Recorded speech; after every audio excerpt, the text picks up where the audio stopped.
Somebody. That's funny. All right. Everybody I'm ready? trying, no. I'm trying to get live to go. All right. We're going to start as soon as we get the technology up and running. Okay, go. We're good. Call the meeting of the June 13th, 2023 meeting of the DeKalb County Council to order and begin with an opening prayer by Councilwoman Prosser. And don't forget your microphones. Thank you. Let's pray. Dear Heavenly Father, we just come to you this morning grateful for a beautiful day and a time to gather to do business for the DeKalb County citizens. Lord, I ask that you would give us your wisdom today as we do make decisions for the county. God, we just pray for your grace, your mercy in all that we do and all that we say. In Jesus' name, amen. And you should all have received a copy of the minutes of the May 9th meeting. I have a motion to accept them as presented. So moved. And moved by Councilman Yard. Second by Councilman Collins to accept the minutes as presented. Discussion? Hearing none, all those in favor signify by saying aye. Aye. Opposed, same. That motion is carried. All right, we'll begin with additional appropriations.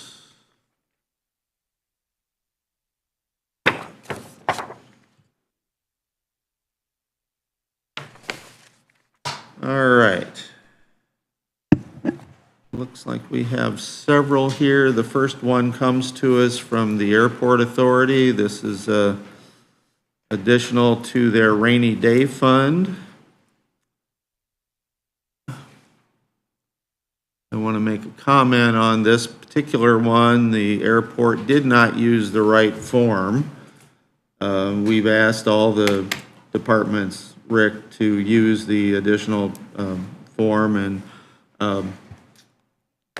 Russ didn't do it. I mean, I'm almost of the opinion to vote against this because he didn't use the right. And they had no communication with me prior to this, about this. Okay, well, then I'm almost doubly certain that I would not approve it till next month.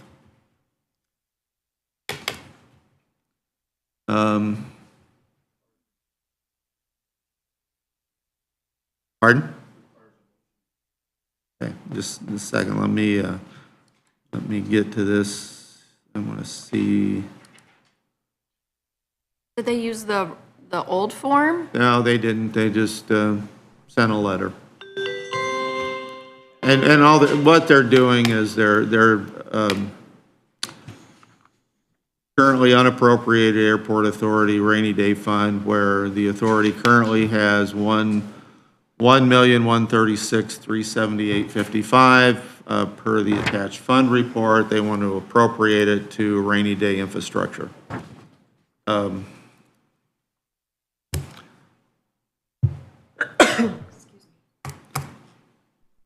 I said, for two reasons. Number one, he didn't contact you, Rick, and number two, it's not on the right form. And I hate to be that picky about it, but I mean, we've required everybody else to do it in a certain fashion. And I think, honestly, I think this is the second time this has happened. So we have a couple of choices. Either we can table it till next month, or we can move forward with it. Do I have to re-advertise? Don, do you know? Okay. Okay, thank you. I'll make a motion, we table it to the July meeting. I'll second. Been moved by Councilman Yard, second by Councilwoman Prosser, that this is tabled until the next meeting. Discussion? Comment from the public? Yeah, oh no, I don't want to just leave it hanging. No, it just, we need to get a hold. In fact, we can address this with Randy when Randy Should be comes in today. for his presentation from the airport. Yeah. All right, been moved and seconded. No, any further discussion? Hearing none, all those in favor of tabling this until the July meeting signify by saying aye. Aye. Opposed, same. Aye. Been passed 6-1.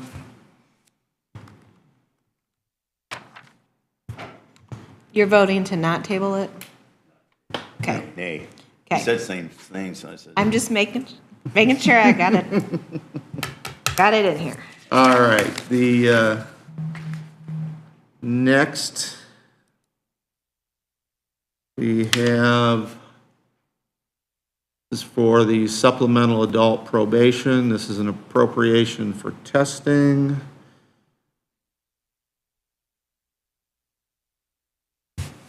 Department is probation, fund name is supplemental adult probation user fees. This is account number 33900, testing services. The amount is $35,000. Was this included in the annual budget request? The answer is yes. How will this appropriation be used? To pay for drug screens required as a term of probation and treatment courts. Specific cost of the items, it varies from $9.77 to $100. How is the cost determined? It depends on which test is ordered and if additional costs are occurring from confirmation testing. Is this a recurring expense? The answer is yes. Will other expenditures be necessary? The answer is yes. Reason for other expenditures is monthly invoices discussed with liaison. The answer is yes. The liaison's name was Councilman Yard, and this was submitted by Probation Department.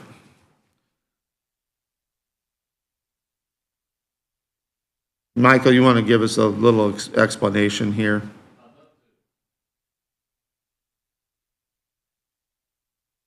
When we created our initial budget for this, the number of people. Blue lights. We only had 7 people, so in an intent to try and guesstimate the amount of funds that we would need. The numbers in addiction treatment court is now 17. Obviously, that varies, but we had not anticipated that level of growth. Okay. The other intention for this, also to give you another reason why this is a lot higher than you may have ever seen from the probation department and a request for an additional, our November and December bills that we had were not actually even paid until January. They backed up and we weren't able to pay them until we had a new budget, so we took a huge hit at the very beginning. The intention of this request going forward is to try and create a budget line item where we will be requesting some of the opioid funds to create a fund directly for the addictions treatment court with the intent of replenishing that through user fees by those who are participating. So first, I have to be able to pay the bills that we have going forward this year. Then working with those, all the people involved in the opioid funding, in hopes of creating one base amount and an account for the addictions treatment court that will be replenished either through grant funding or through user fees by the participants paying for their own drug screen.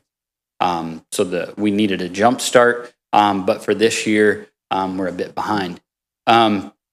I know this seems extensive. The other thing we will need going forward, Abbott Labs, which is who we are currently using, one of the largest laboratories, one of the best laboratories out there for testing. They are the nation's leader in testing for one of the newest opioids. I think you guys have probably heard a lot about fentanyl in the last year. They are the best out there for testing for all of the derivatives of that. And we really made a change last year, did as much research as we could. Obviously, we've gone back and forth here talking about us being probation department being involved, community corrections. So we combined our testing services to reduce the costs on the county as much as possible, also for our participants as much as possible.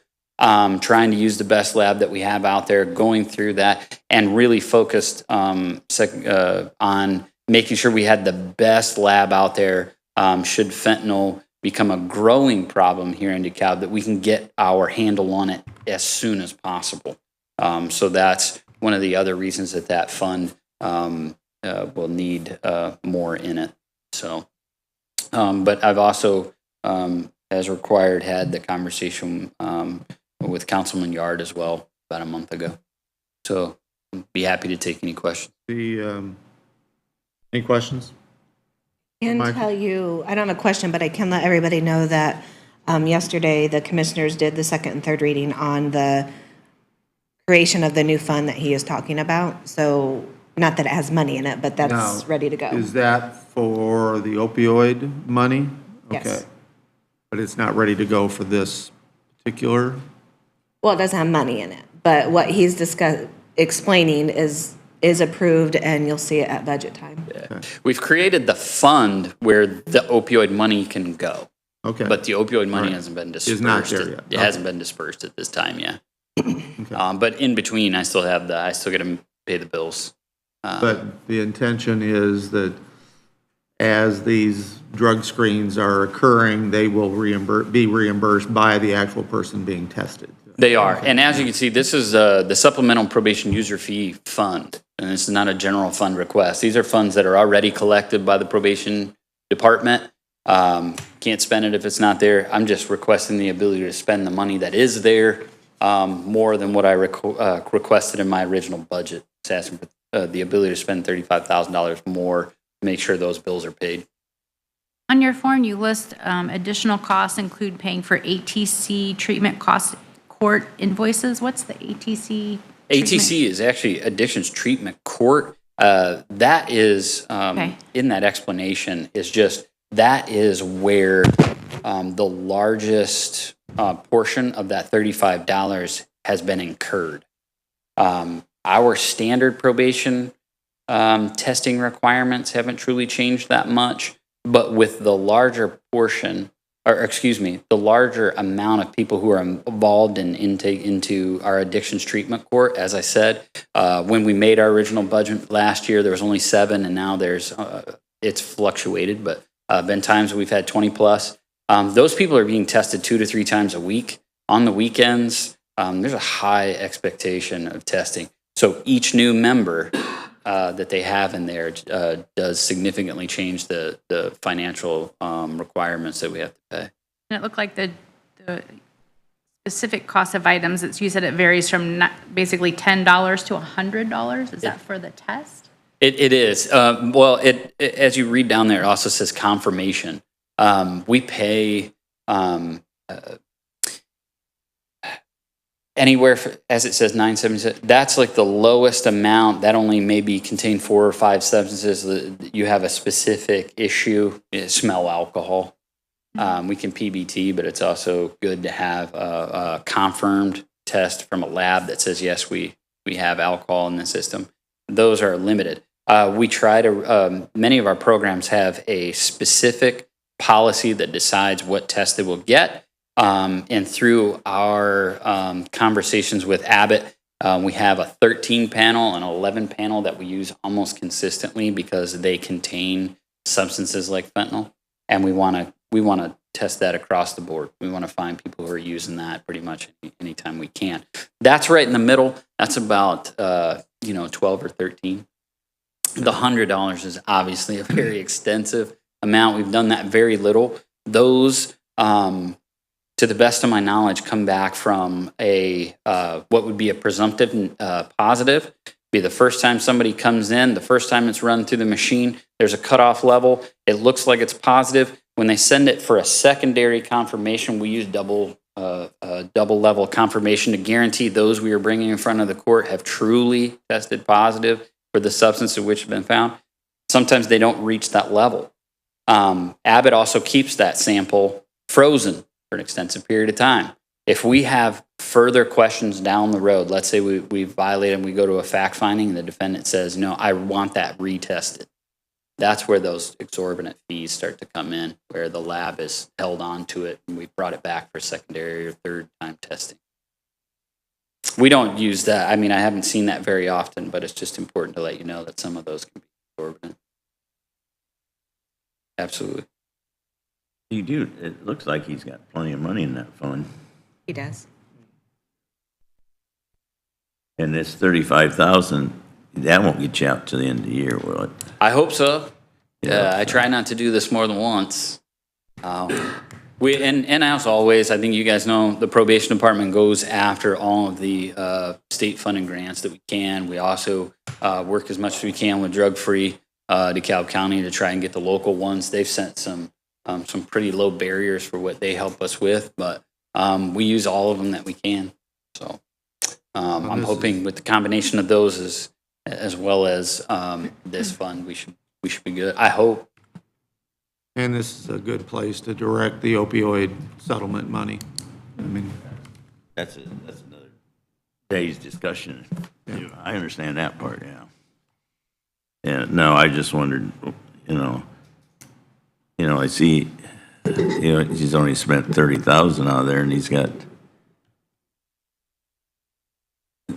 well, maybe I'm reading this wrong, but he's still got quite a bit of money. well, and as Michael said, all the different treatment courts have been going wonderfully, and they've been having good results. So I think it's an excellent place to place our funds. Any other questions for Michael?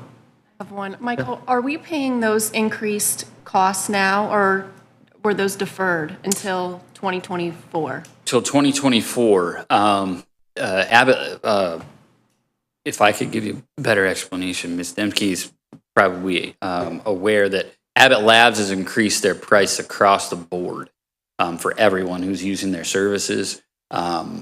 And it was, I want to say, at least a 5% increase on just base. They just said, sorry, everybody's using us. Confirmation is expensive. We need more people. Well, I called them and let them know. So I'm sorry. We had a lot of conversations. None of my emails talk about your ability to increase my testing mid-budget. So you're just going to have to wait.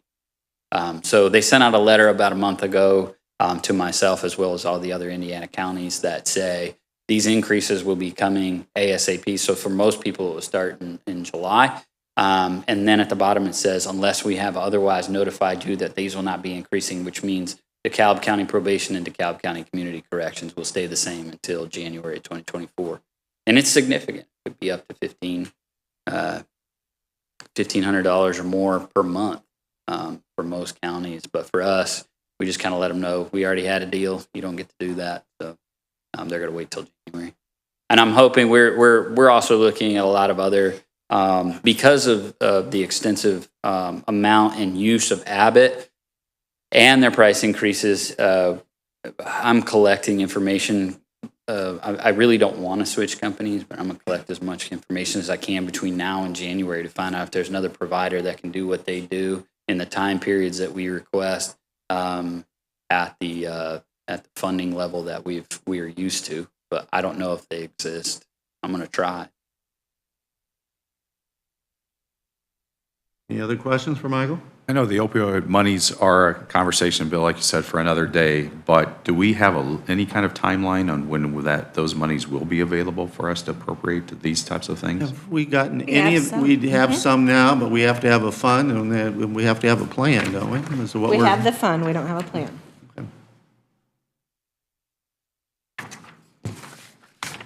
I don't remember where it is off the top of my head. Right here. We have opioid restricted and unrestricted monies. So the restricted, we have a little over 105,000, and the unrestricted, we have like 44,600. Those are fund numbers 1237 and 1238 if you're looking on the sheet. So we have it, we just We don't have the have money, a. we don't have the plan yet. Correct. But we have the guidelines for how we can spend that, correct? I mean, that hasn't changed from when we, okay. Not that I am aware of from when I provided it last Okay. time. All right, anything else for Michael? Thank you, Michael. Really, thank you. All right, did I have a motion for this? Okay, I need have a anything. motion to approve this additional of $35,000 for probation. So moved. Been moved by Councilman Dembski, it's been seconded by Councilman Yard at the same time. Discussion?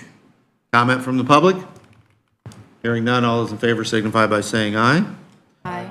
Opposed, same. That motion is carried.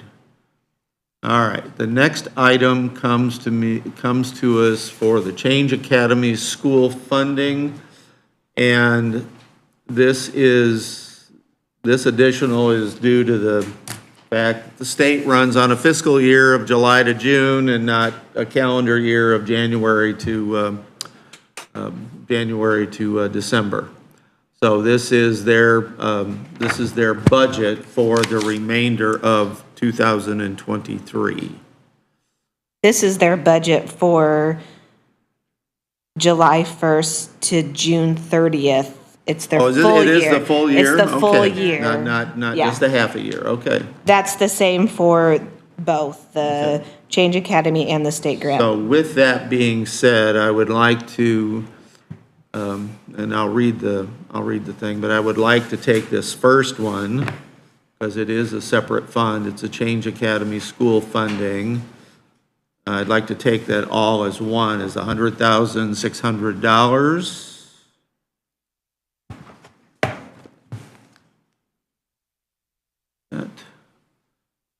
Change Academy fiscal year 24, juvenile school fund, fund number 4116. The amount requested is $100,600. Juvenile is on a fiscal year, need to appropriate budgeted funds for fiscal year 23-24. Was included in the annual budget request, the answer is yes. You'll recall that they bring us their initial budget request back in March, somewhere in there, where we've approved it.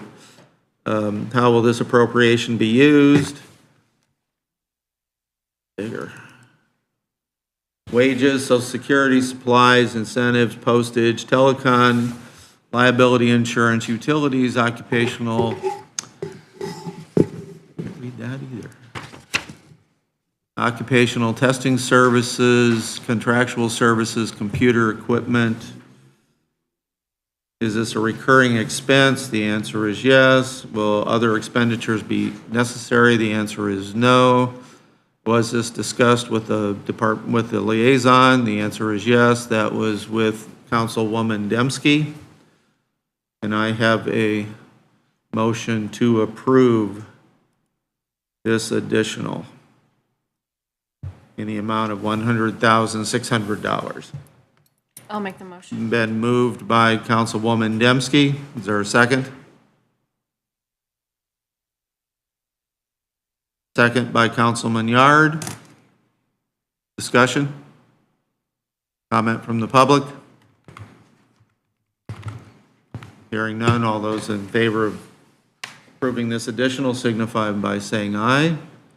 Aye. Motion, opposed, same. That motion is carried. Next is the state grant juvenile for the Change Academy. This,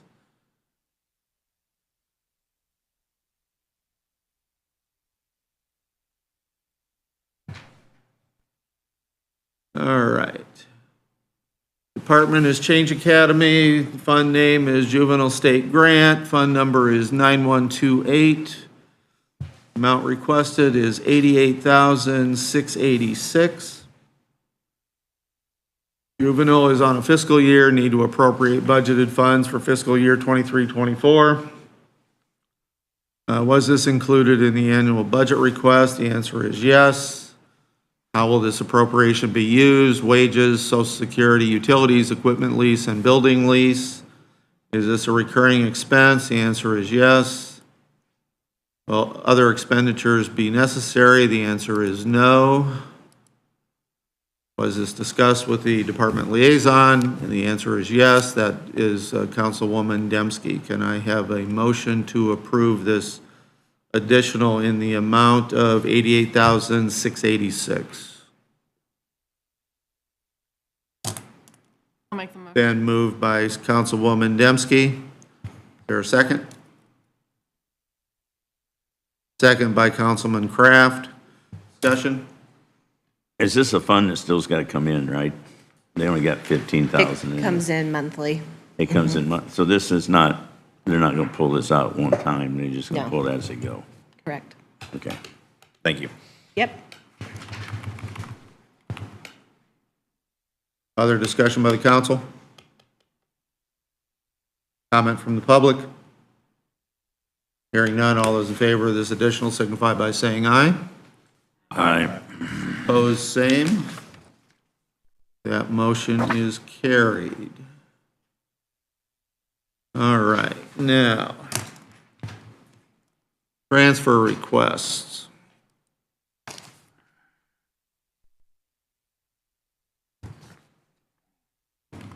First transfer request comes to us from the auditor's office.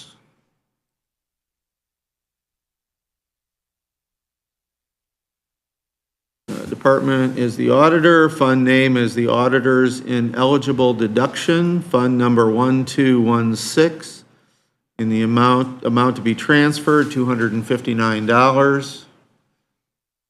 It's from account 32780, other service fees, to account 44420, computer equipment, in the amount of $259.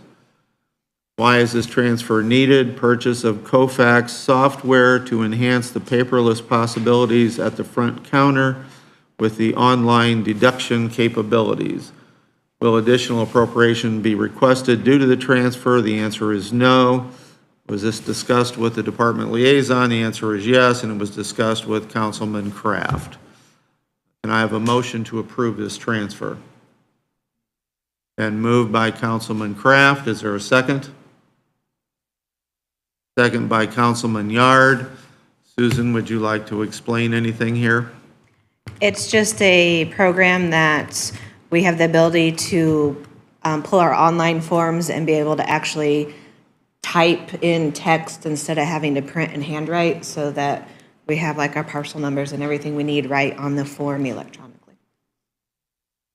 Any questions for Susan? And I generally try to pay for things like that in my office out of my extra funds versus the IT department paying for them. Okay. Questions for Susan? Comment from the public? Those in favor of this transfer signify by saying aye. Aye. Opposed, same. That motion is carried. All right. Next is state grant community corrections. Fund name is State Grant. Fund number is 9121. From account 11694, Residential Services Officer, to account number 22200, Uniforms, in the amount of $45.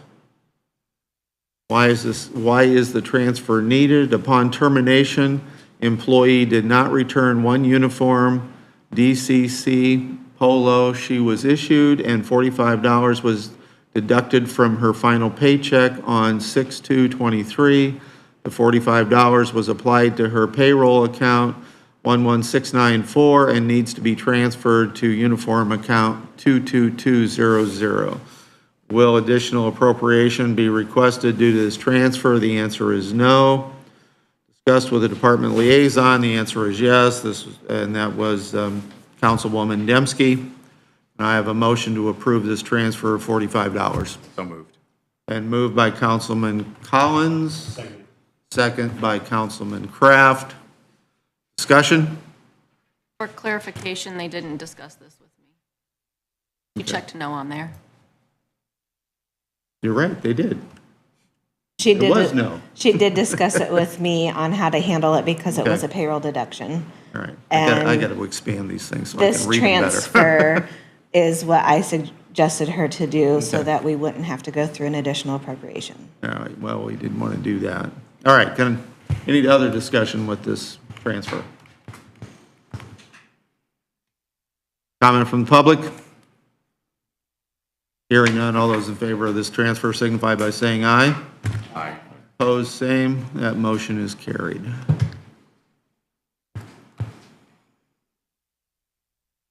You know, the one thing I want to say about these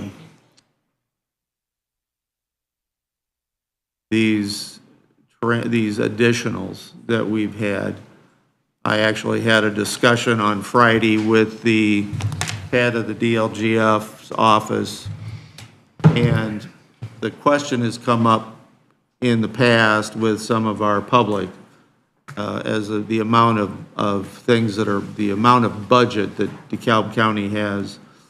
And I want to point out the fact that one of the things that DeKalb County does that a lot of the other counties do not do is budget all of our funds across the board. And there are many, 3-4 pages of Yeah. line items. We budget all of those funds at one time, because when the Wes Bennett, the DLGF director, took office, his guidance to all of the counties was to, if you're doing a lot of additionals, you're not budgeting correctly.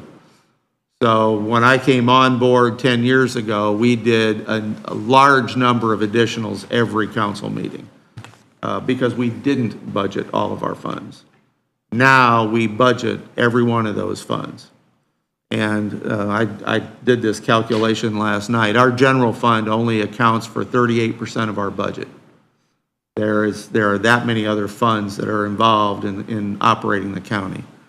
But the council has become very, and the departments have become very good at not having us do additionals because we have budgeted all of our funds. And the one outlier is just what we did with the Change Academy, and that because of we have to do the additionals because of that fiscal year issue versus calendar year issue.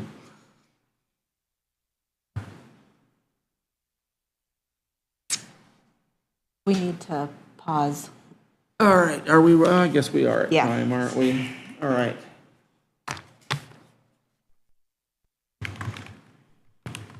All right, I need to, we'll recess the council meeting and open the public hearing on the Country Heritage tax abatement. All right,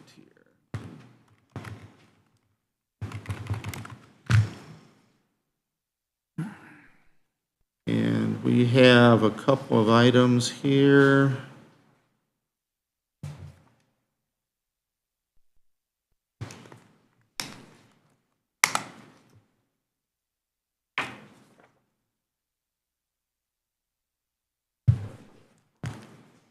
All right, DeKalb County Council, resolution number 2023-R. Well, we're not going to do that yet. We're not going to do that one yet? We then? will do that after you Oh, close that's it. right. Well, see, now you're getting me all screwed up here. Sorry. No, that's all right. The first thing we need to do is do the area, correct? Well, the public hearing, if there's any public that want to talk. Just a minute. I got to get that. That's what I'm trying to get to here is this one. Okay. All right, so I'll open the public hearing on the Country Heritage tax abatement, and this is for additions to Country Heritage. Jeremy, would you like to get up and tell us about your issue, what you're doing here? My name is Jeremy Litter. I am the owner of Country Heritage Winery. Is that mic on? Is it Yeah. blue? Good. Thank you. So we are looking to add another building to our property. It'll be a different venture, if you will. It's going to be a distillery, processing, storage of spirits, rum, wine, or rum, bourbon, brandy. We're looking to add a few new employees, as you had in that thing there before. The buildings went up a little bit in cost. We're probably going to be pushing that $2.5 million now instead of what I had previously put down. But we're looking to do that. new equipment. Hoping to break ground sometime yet this late summer. Are there any comments, Any questions? questions for Jeremy? You have two other locations in other cities that counties you could have located.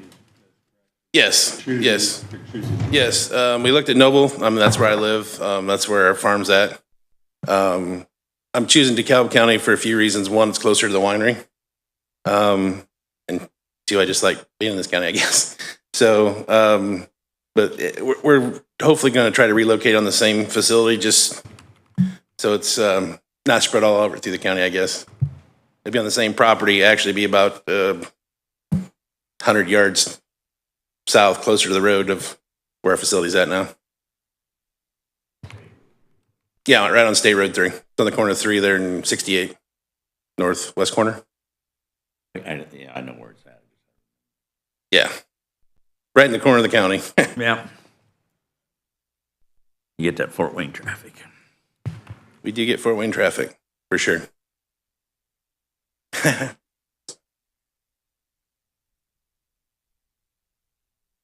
I'd like to remind, how big a building were you putting up again? I don't remember the exact, it's changed a couple times, so it's a long process, as you can imagine. We're going Oh, yeah. through the county. We don't have city water out there.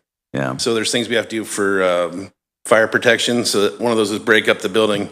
Long story short, it's going to be about 12,000 square feet, somewhere in that range. It might be 950, it might be 1350, whatever the engineer and the fire marshal comes up with will let us do. We're going to go as big as what they'll let us do. And I think that's right around the 12,000 and 12,500, somewhere in that range. Might be a little bit smaller, but I hope not. Costs keep going up. Yeah, the costs keep going up, obviously. Right now, at least they're leveled off a little bit. It's not as busy as it was, so it's not as bad as it was 9 months ago, but on getting things at least. Costs haven't come down, though. And the abatement that we're looking at is on personal property is 4 years, and on the real estate is 8 years. And as was discussed at one of our previous meetings, the council now has the ability to manipulate the percentages each year based on our recommendations or our findings. But as Councilman Yard pointed out, anytime we would manipulate those percentages, you're possibly playing favorites. And so it was decided that we would go with just a split division of percentages based on the number of years. And the number of years was determined by the amount of investment that they're bringing in, their involvement in the community, the number of employees, whatnot. So Rick, I didn't see the totals listed on the community's packet that's on the site there. Can you give us the totals of what their total abatement will be that they will not be paying?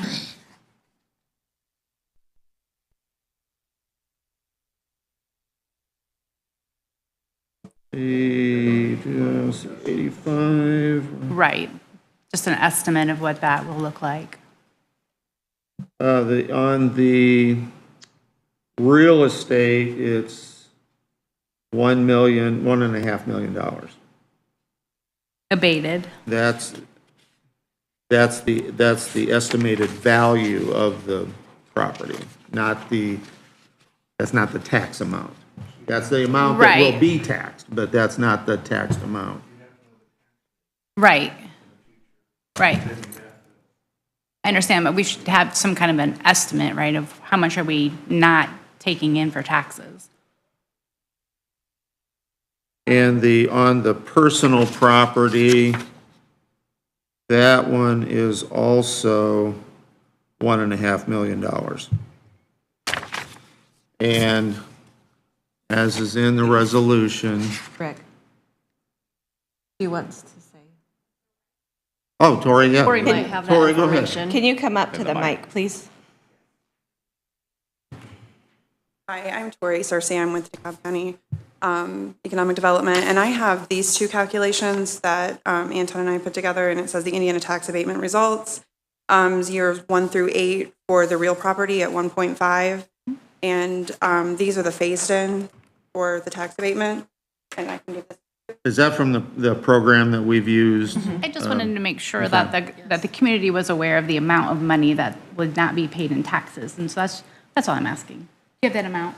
Well, it's not that it's not paid in, it's because we would have to know those tax rates Just an for the estimate. future. And so this is year 1 through 4 for the personal property.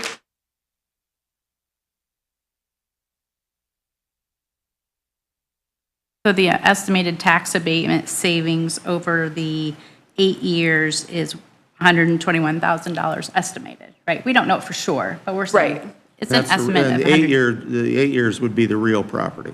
Right, 8 years for Yes. real, 4 years for personal. Yeah. And so do you have the actual extra taxes we're going to be able to get because of this investment? Because, yeah, they're getting some of their new tax abated, but if they wouldn't locate here, we'd get none. Right, No exactly. extra taxes. So Exactly. it's actually, another way to look at it is what's the new taxes we're going to get? Exactly, that's why, so referring to it as a tax abatement is kind of, so referring to it as a tax phase-in is probably a little bit more, easier to wrap your mind around, because what is not being factored in there are the taxes that we're gaining by him adding to his property and getting all of those taxes from, like what was stated, the people that are coming in from Fort Wayne and the taxes we're gaining from the sales and stuff like that. So kind of coming out even in the wash. And that, on that personal property, it's 100% the first year, 75 the second year, 50% the third year, 25% the fourth year. And on the real property, it goes from 100% the first year down to 12.5% the eighth year. And we've had to declare that in ERA, indicating that land is undesirable or impossible for normal development and occupancy. Correct. The other loophole by the state. Gotcha. I can move to Allen County if that would make you feel better. No. Just saying. No. Jeremy, when we did those I'm not numbers, asking you to leave the county by any. when we did those numbers, we based that on the 1.5. Yeah. But we'd had discussion where you thought that was going to be I think on the- that's on going the to be very low beyond on the end. low end, unfortunately. Well, unfortunately for me, I guess. Fortunately for you guys.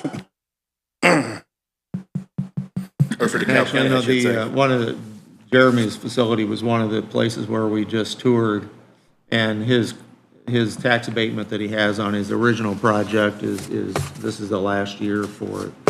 And, I just want to point out what a good corporate citizen they have been and how much business they have brought to DeKalb County that would not be here if it weren't for the fact that your facility was in DeKalb County. Well, thank you. And you've been a great partner with us. I am glad that you're here. All right. Any other questions for Jeremy? Thank you. Any other comments from the public? Hearing none, I'm going to close the public hearing. And we will move on to this one. Where did my agenda go?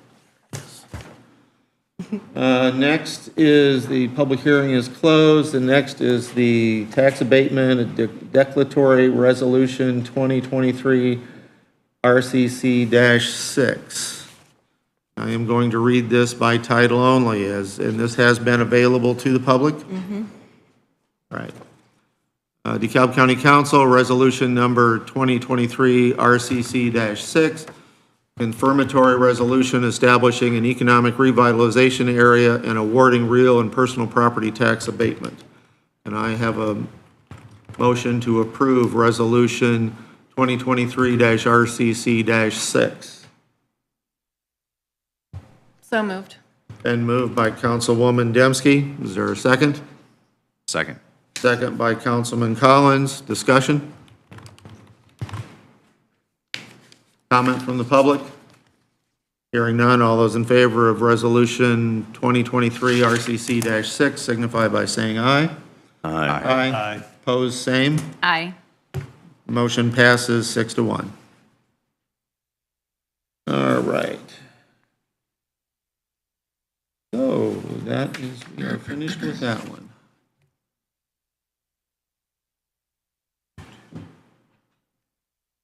Where is RCC?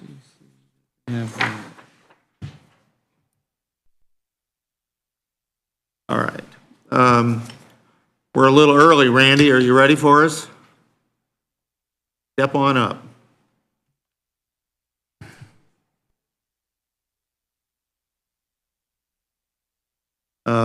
Before you get started, you weren't here when we did the additionals this morning. Yes. And your additional for the airport's rainy day fund Yes. has been postponed or tabled until next month because Russ did not use the right forms. Oh, I'll be sure to tell him So that when I if see you him would pass that tomorrow. message along, plus he needs to make sure that he discusses the additionals and transfers with your liaison, which is Councilman Collins. It is. All right. Yes. I'm going to see him tomorrow morning, actually. All right. We're having a State Board of Accounts. Well, you got him audit. too, huh? Yes, yes. I'm representing the board at that tomorrow morning, so I'll see Russ and we'll pass that on. All Okay, right. well, back to regular business. I sent 2 photos out to Susan. She said you would have those available to you. One of them is an aerial picture of the runway under construction. You'll see the big X on the end of it, which means no one can land from that direction. It's limited a lot of our use of the airport because we mostly have west winds. Winds from the west, and so airplanes like to land into the wind, lets them slow down and get a nice smooth landing. If you land with a tailwind, you end up increasing your landing speed, the speed of the wind plus whatever it takes to land safely. So we're not getting a lot of student traffic and things at the airport right now. The second one was the self-service fuel system. Those of us who hadn't seen the pictures, I was expecting, a little round tank that they would fill up every once in a while. It's a 5,000-gallon behemoth. There are bollards all around it. So once this is done, it takes about a month to actually put this tank into service. There's a process of letting it set, making sure it doesn't leak, making sure the lining is appropriate, pressure testing it. And then once all that's done, it'll be available to the flying public to come in, put their credit card in, fuel their airplane, and go, which a number of our residents and some of the transient people have asked for at length, because once the airport FBO closes, you have to call them. They send someone in special to bring fuel out. The jets will still have to be fueled from the tank, from the tank truck. We don't have that capability to fuel the jets, but it's on site. It's in the process of being commissioned, and we expect sometime in July that service will be available to everybody. Although we're just about then to close the airport for a month, where we will have no traffic in and out, because the airport will be under construction. They're putting in new lighting. All of the people right now, Russ and or Jason, are sitting at the end of the runway with the radio, listening for anyone attempting to approach the airport from the west, and having to tell them that you should have looked at the notice to airmen that goes out that says our runway 27 is closed when they're trying to land that way.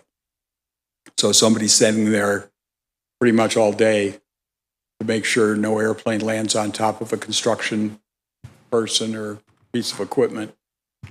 So all that's underway. The tank is delivered. We did ask for that $750,000 to be moved, so we can pay for some of these projects that are still ongoing that we won't get grants for or have future grants for that will get reimbursed, but we need to do them now.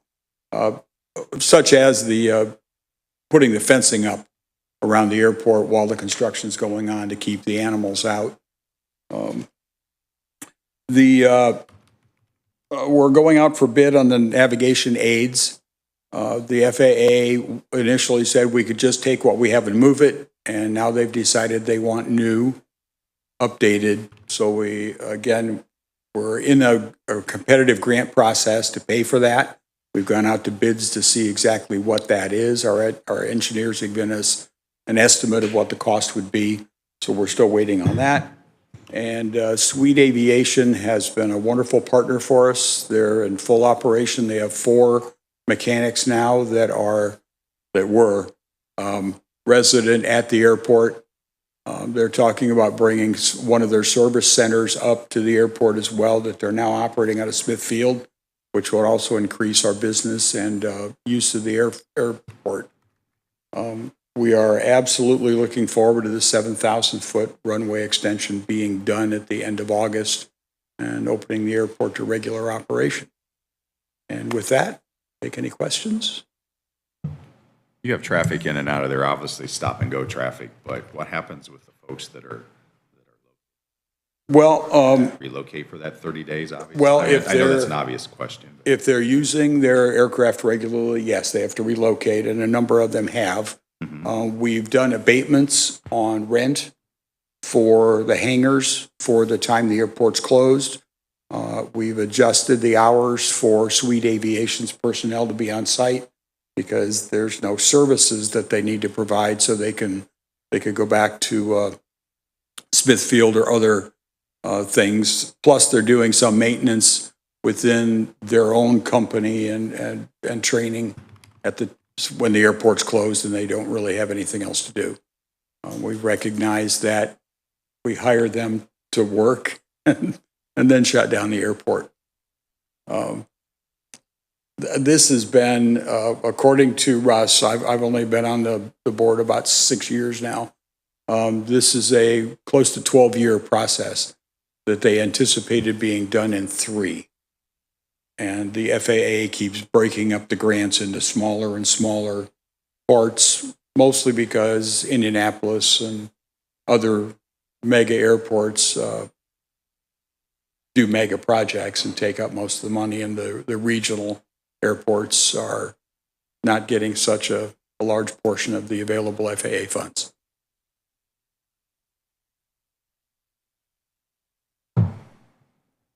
The Meese Chapel, I know that you had the auction that emptied the facility out. Is it Yes. any prospects on moving it or removing it? My understanding is there have been some discussions on moving it. We have, everybody's looking for funds to do that. We're kind of at a dilemma. I think they've asked us to donate the amount it would take to tear it down, which is not appropriate to make that donation, unfortunately. So if they don't move it, we'll end up spending those funds. If they do move it, we don't have to spend those funds, but making a donation is not appropriate. So I know there's a group looking for funding to move it. I've heard 2 or 3 different locations where it might go, but nothing is firmed up yet, as far as I know. And the other, and you may have alluded to this earlier, but on your picture of the runway, I was approached by one of the residents on County Road 29 on Sunday, and I haven't had a chance to drive out there to look at this, but she was wondering what the activity was on the south side of 64. Or is there something going on there that's on outside of the fence line or on the other side of the road from the fence line? We are relocating some, and I'm speculating here because I don't know for sure, but there was some dirt that needed to be relocated. We didn't have enough within the property, so we're moving some dirt from properties that we own. Okay. And that may be what that is. I can't swear to that because not sure, but I do know that the last board meeting, there was some discussion that they still needed some fill, and we had some property available that could come from. Okay. We have I guess quite I a- didn't realize that the airport had property on the south side of 64. We've got a lot of property Yeah, I'm- out there. Well, and that was all anticipation of the crosswind runway. Mm-hmm. And I can remind people, when I moved here in 1967, the first person I met was Jeff Bushman. His father was the county engineer at that time. And the first visit I made to his house on his drawing board at home was a drawing of the DeKalb County Airport with a crosswind runway. So it was considered all the way back to 1967. 2 years ago, we removed that from the zoning maps. So there will not be a crosswind runway, but that was something considered way back. So property had been purchased over the years to accommodate that addition. And the change to not having the crosswind runway is because of the length of the new runway? I think, again, that decision was started before I was there, but it required a whole lot more zoning changes, money, and primarily we've got west wind, and our 927 runway is certainly adequate. And once it goes to 7,000 feet, we'll be able to take, again, and again, the 7,000 feet is not to take bigger airplanes. It's to be safe with the ones that we're using right now and ones in that class. When they take off and they hit the throttle, if they aren't able to take off, we want them to stop and stay on the property and do that safely. That same resident said something that I was very surprised at. She much appreciated the airplane traffic and the reduction in road traffic. Yeah. And it's amazing, the older aircraft, when the jets leave, you can tell. The newer aircraft, when they take off, you can almost not even tell they're on the runway and approaching and departing. They're very, very quiet. The light aircraft, the little Cessnas like I used to fly, are probably noisier than the jets. Okay. Anybody else got anything for Randy? Randy, thank you. On the back, I also did include our operation numbers for the month, and you can see that So that's going to drop down to 0, right? that's going to pretty much for the next month, it's going to be nearly 0, if not 0. Does that I affect, think the whole month of August, from like the 2nd to the 28th, the airport's going to be closed. There'll be X's on So both ends of the everybody's runway. getting plenty of prior notification of it happening. Yes, That's yes, it's that's more been than a month away. so. Advertised, through the FAA system, we produce what's called a notice to airmen, a NOTAM, and that gets published on a regular basis. And in fact, even when we're closed for snow or something, a NOTAM is produced. It's produced and provided nationwide to say our airport is closed for whatever reason, or if it's restricted, all that's published. And as a pilot, I'm supposed to look at that every time before I take off where my origin and destinations are going to be. what's this to do with the Samaritan helicopters? Fortunately, Samaritan goes up and not that way. So they don't, yeah, I know. So, yeah. They No, aren't going to have to Samaritan- leave. So the construction ain't going to bother them. No, the construction is not bothering Samaritan in any way, shape, or form. They've been busy here lately. Honestly, I don't know. When I was in the business, it was kind of something to keep track of. I know they're in and out. I know when they go to Angola, and they've been quite busy. Yeah. Yes, they go over my house too. All right, nothing else for Randy? Thank you, Randy. All right, Very we welcome. are a few minutes early, so what I would like to do, because we've already got an hour set aside for Jeff when he gets here, but I want to jump down to the 11:30, the tax abatement approvals for the current ones. That shouldn't take very long. We'll get that out of the way. If that is acceptable with everyone. Right. The tax abatement committee, which is Councilman Yard, Councilwoman Dembski, and myself, did make the 10 visits on the current tax abatements that we have.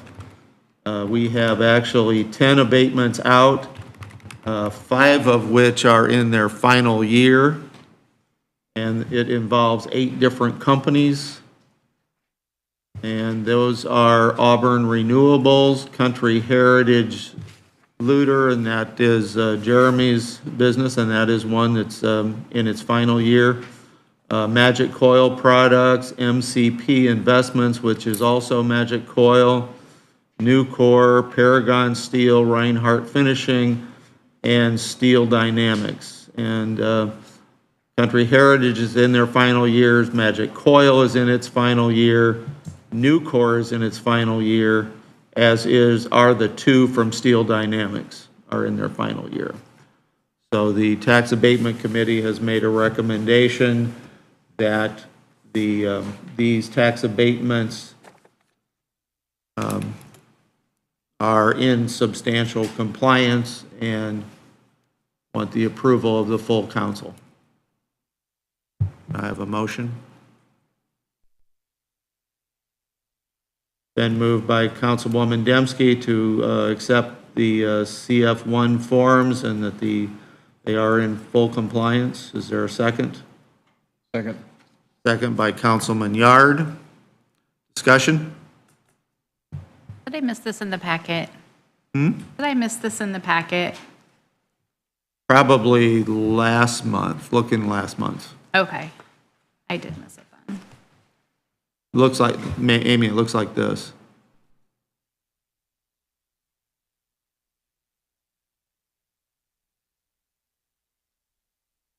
Okay for us. I don't remember Well, no, seeing it. I did have an email that she was putting them in the packet, but I didn't see them. Okay. Okay. Here, pass that down to Amy so she can look at it. Sorry. I think we've done this in the past, right? I remember doing this like. We do it each year on the already existing ones to say that they are in compliance, and then Rick has to sign. And the fact that, the fact that we actually go out and visit the companies and look to see what improvements were made, what we're giving tax abatement on, that's been a fairly recent thing that we've done, maybe in the last 5 years, maybe, something like that. And actually, those visits have proven invaluable, as is the visits are always coordinated by the DeKalb Economic Development Corporation, and the information that we obtain and that just from those visits and seeing those plants and seeing what's out there, seeing what interests or what needs there are in the future. What is coordinated by the DeKalb Economic Development Corporation is absolutely invaluable. We as a county don't have the personnel or the place to coordinate all this activity, as do the cities and towns that are also members of this corporation, don't have the individual or person that could do coordinate all of this. It is a cooperative effort between the county, the cities, the towns, and in the case of DeKalb County, which is not the usual across the state, we have private businesses that are also part of that corporation that help us with that development. And they're, the needs that we have in broadband and housing and employment, I mean, they're an invaluable source for us and have been just great partners.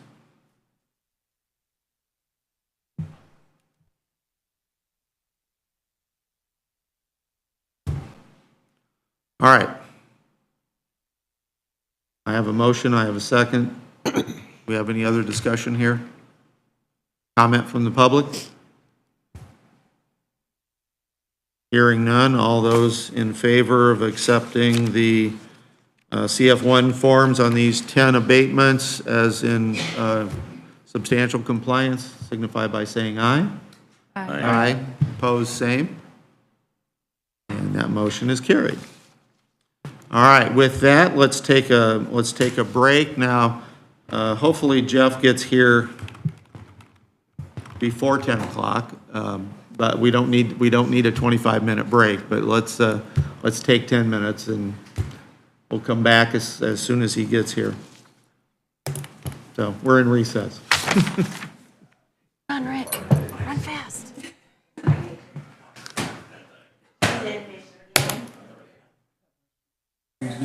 What? Yeah, I caught that. Almost choked on it.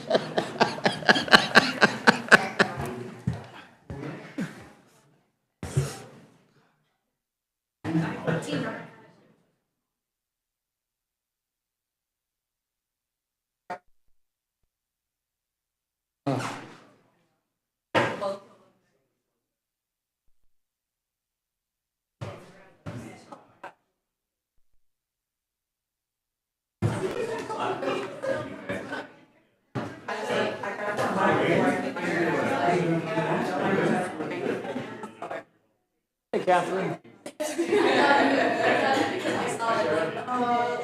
I know, I was like, wait, I know I'm prepared, my God, I was prepared last time. Same thing. No, it's fine.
Do I have what confused me?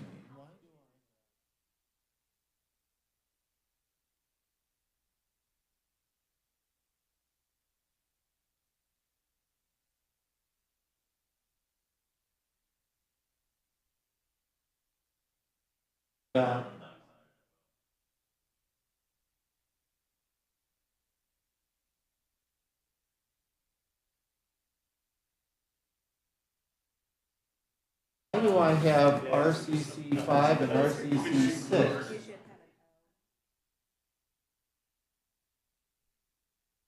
That's what confused me. Well, one was, Was this something we did before? so the 5 was what we did last time. To have the public hearing. Okay, that's where Yes. that's where I was confused.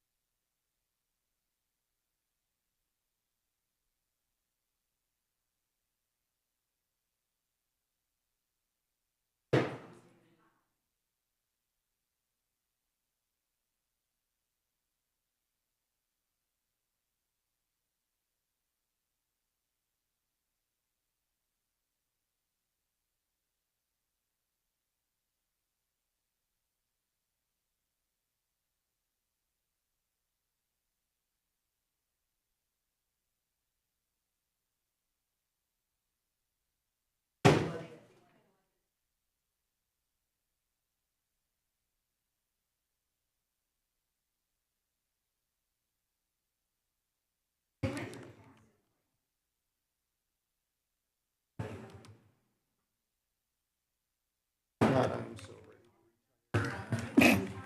Bullshit. Right?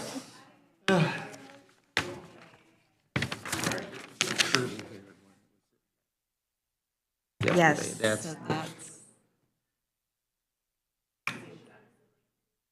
it's the one she's talking to is the one I was thinking it was.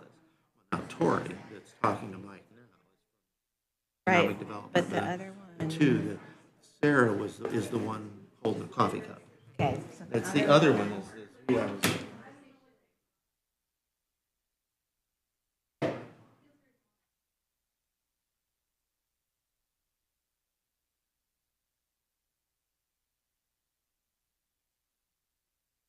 All right.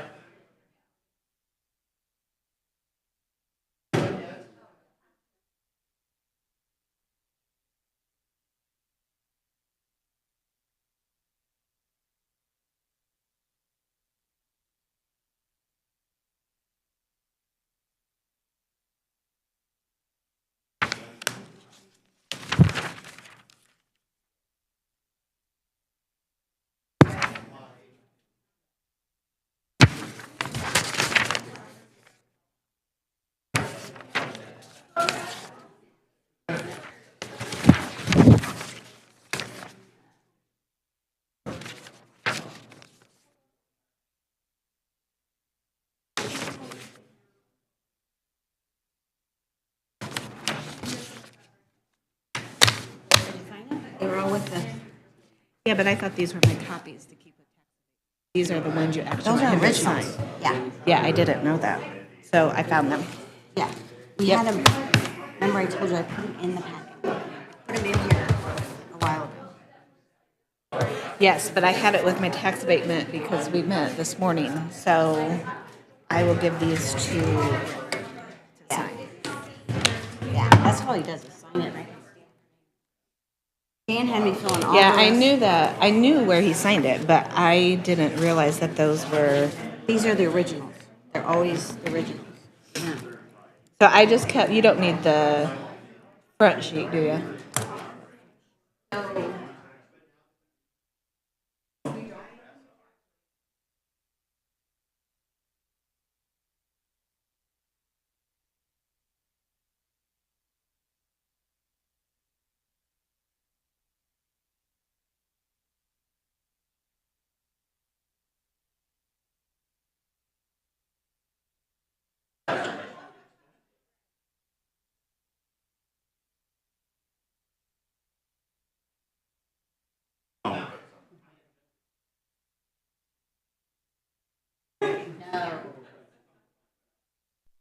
Yeah, we always do the original for this meeting because basically, Why is this one so little? probably because it's little. Look how little that page is. Oh, I think because this is a personal property. Because it did I cut it off because it did the, because those go to Sandy. Okay. I'll probably just scan those separate. It's June, we just always gave them to them. They don't even do anything. We just give them. Okay, but I still want it scanned in ours. We can see what we did. Yeah. Okay. Yeah. Other entities, their meetings. Yes, So I'm waiting on. I'm most concerned about it.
Dave, do you have the air on over there?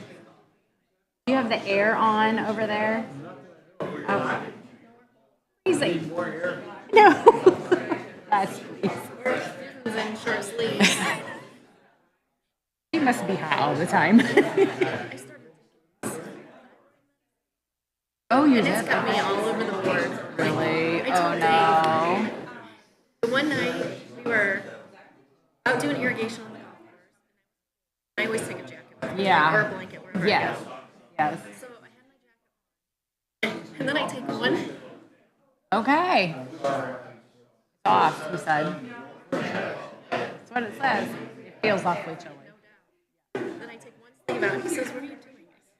I said, "I'm really hot, but yet I'm cold." He just shakes his head. He said, "Is this what I'm going to deal with?" I said, Yes. "Apparently." And same thing, like when I go to bed. Yeah. I Oh, go yeah. to bed and I'm freezing, and I Yes. cover up, Yes. and then Halfway through. 2 o'clock in the morning, Yeah. I'm peeling all of Yeah. it because I'm so It's so hot. I'm not even sure. I don't even know. No explanation. And then wait 5 minutes and then it'll be cold again. But like, yeah. Yeah. I have a friend who, and she's always, like, when she gets hot, it's right now, and so she's like, everybody family. It's brutal. Now I'm starting to understand. Yes. I'm hoping I'm starting to get on the other side of that.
I think that'd be a good place to start. First off, thank you all for the opportunity to be up here and to help. Are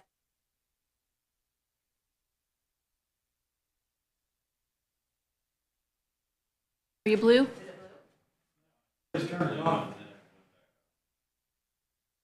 This better?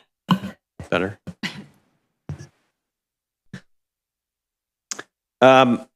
As you know, you've all got a draft version of the fiscal plan.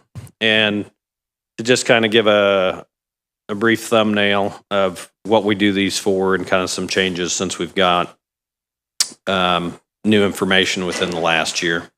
But this fiscal plan we try and put together as a more realistic view of what we think revenues and expenditures are going to look like for the county versus the information that the state gives you. When the state authorizes your budget, delivers their 1782 notice, it gives you an 18-month window of the last 6 months of the current year you're in, the ensuing year, but it makes some assumptions. It's ultra conservative on revenue. It also assumes that you're going to expend all of your appropriations, which you don't do. All budgets have a little bit of fat in them. And in the fiscal plan, we measure that to look at how that cash goes forward for your use. We also look at a more realistic view of what revenues should be versus the ultra conservative stance of the state. You know, their position is they don't want to authorize appropriations for you that will not be funded. which is a good conservative practice. But for you to make good fiscal policy decisions, we put together these fiscal plans so that you have a better look at that. You've got it in one place, and then we look at like 3 years into the future. So in the last year, one of the biggest things that we were waiting to see was what did income tax look like coming out of the pandemic? The numbers for 2021 were released by the state in February for the entire state. So we looked at updating those. Good and bad news for DeKalb County. Your income tax receipts were up in 21 over 20 by over 27%, which is not realistic. So there's some anomaly in there. I talked to the people at the Department of Revenue. They can't tell, obviously, individual impacts of what caused that anomaly, but they did substantiate that that is an anomaly for you. However, for the rest of the state in whole, we saw income taxes increase in 21 over 20 by like 11%, which was a lot better than predictions previous to that and what we had built into your fiscal plan. So what we did was put a 10% growth factor from 20 to 22 for you, and then went forward at a small normal growth factor at like 2 or 3%. So I feel that the income tax model that we've built for you and put into that revenue stream is still conservative. One of the other things that you've seen income tax wise here in the last month, you got a supplemental income tax distribution. And I think for the general fund, it was like $1.3 million or $1.4 million. So that is the statutory mechanism that the state uses to flush out these income taxes that if they had a perfect crystal ball, they would have distributed to you previously. So that under-distributed amount flushed out in May for like 2020. So we're always a few years behind, but I think the model that you've got built in there shows that you've still got more income tax money coming, just not sure exactly how much it is. We've built growth factors into it. That being said, when we look at the overall funding models for the maximum levy, how you allocate those funds, how you allocate your income tax funds, you're fairly close to even based on the 3% growth factor for operations that we've built into the assumption for expenditures. The amounts at the end of 2026, which is the last projection period, is a little upside down in the general fund and the public safety income tax fund. However, both of those funds have very good cash reserve balances for you to get from where we're at today through 2026. So I don't think that you need to take any dire action toward generating more revenue for either one of those funds until we probably see another year's worth of income tax and see what the anomaly really was for 2021 for DeKalb County. My hope is that those income tax numbers will come up a little bit and you'll be pretty much even revenue versus expenditure wise based on that 3% growth factor. Now, you know, as we've seen in the most recent past, a 3% growth factor is not going to make it for operating budget increases. And as you go through that process this year and you look at salaries, retaining employees, other costs of services to be provided to your taxpayers, that 3% may turn out to be unrealistic. If it is, you know, so be it. We'll work that into the model and then kind of see how short you are next year or if you're short.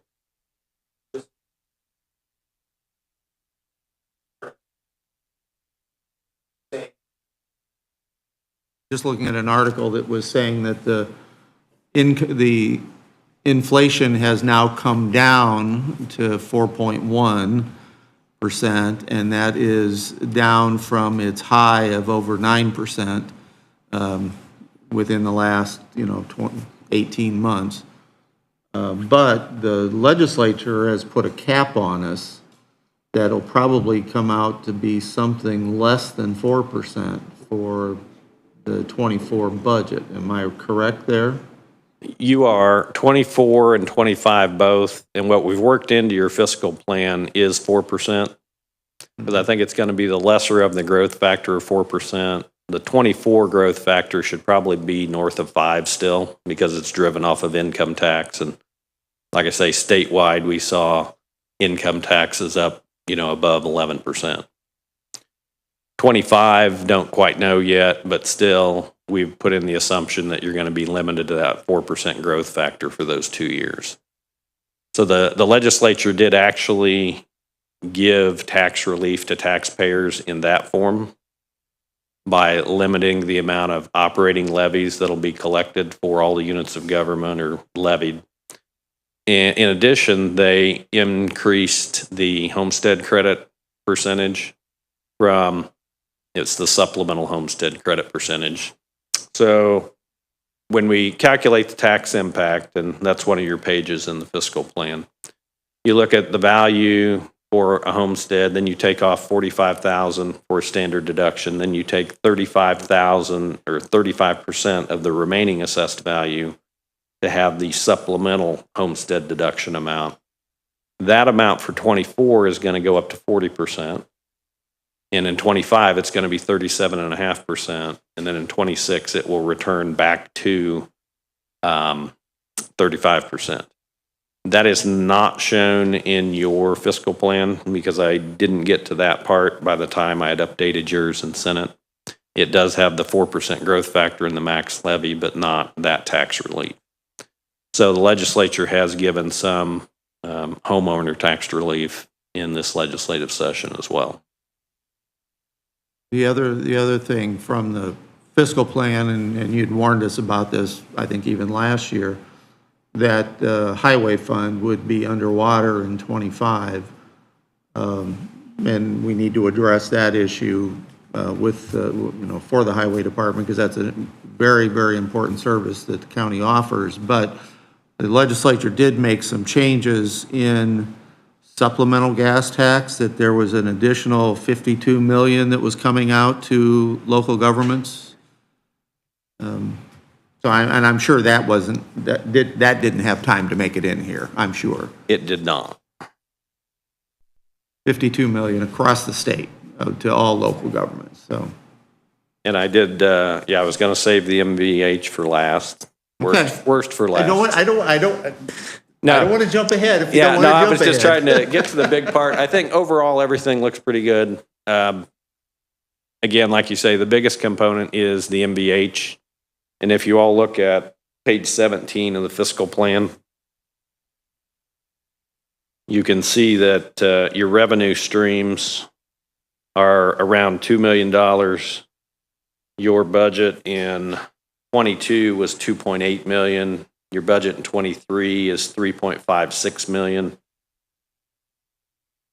So in order to respond to what you're going to need for road and street, it's going to just wipe out the fund, which is not common, or not uncommon, I should say.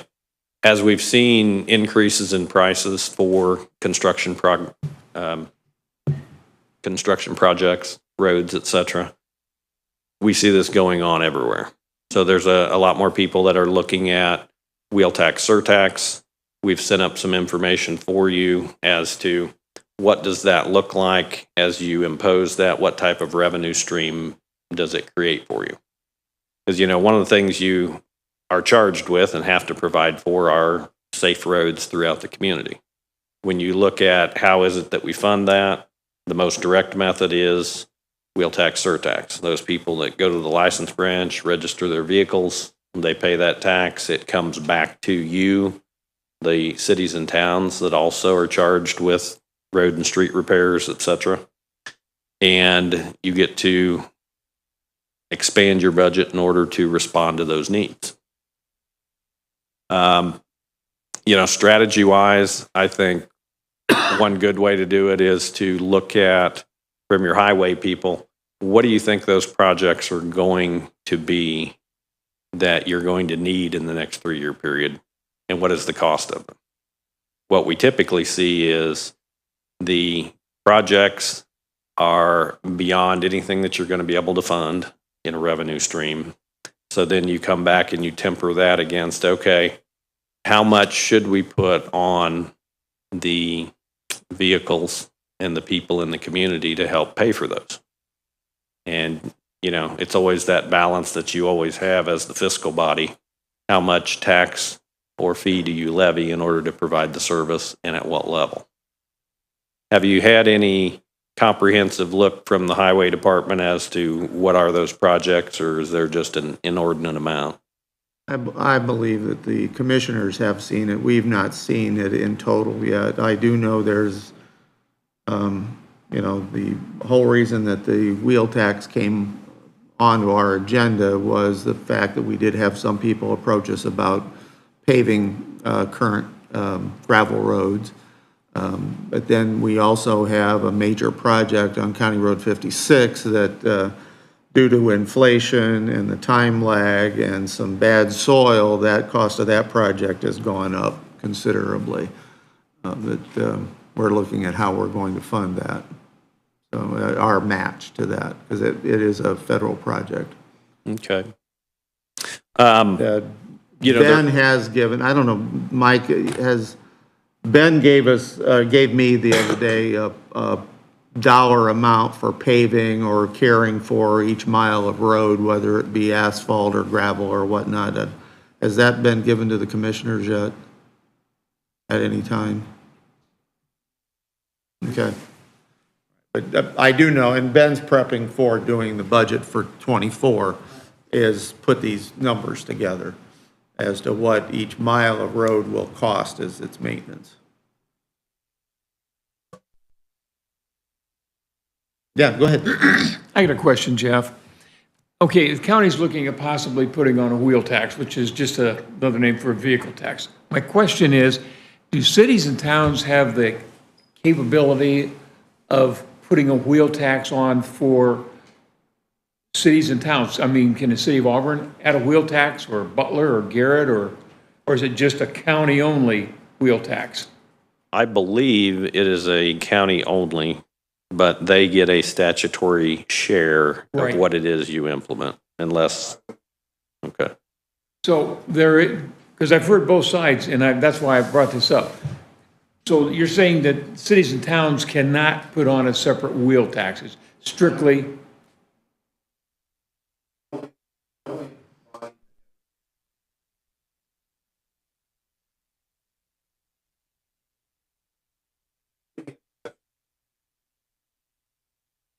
And I'm thinking there's some exception somewhere, but I've never looked into it because I've never had to come across it. Well, I think the question might have come up, and Dave might have heard the same things as Fort Wayne and New Haven, as to whether or not they have a separate wheel tax from Allen County.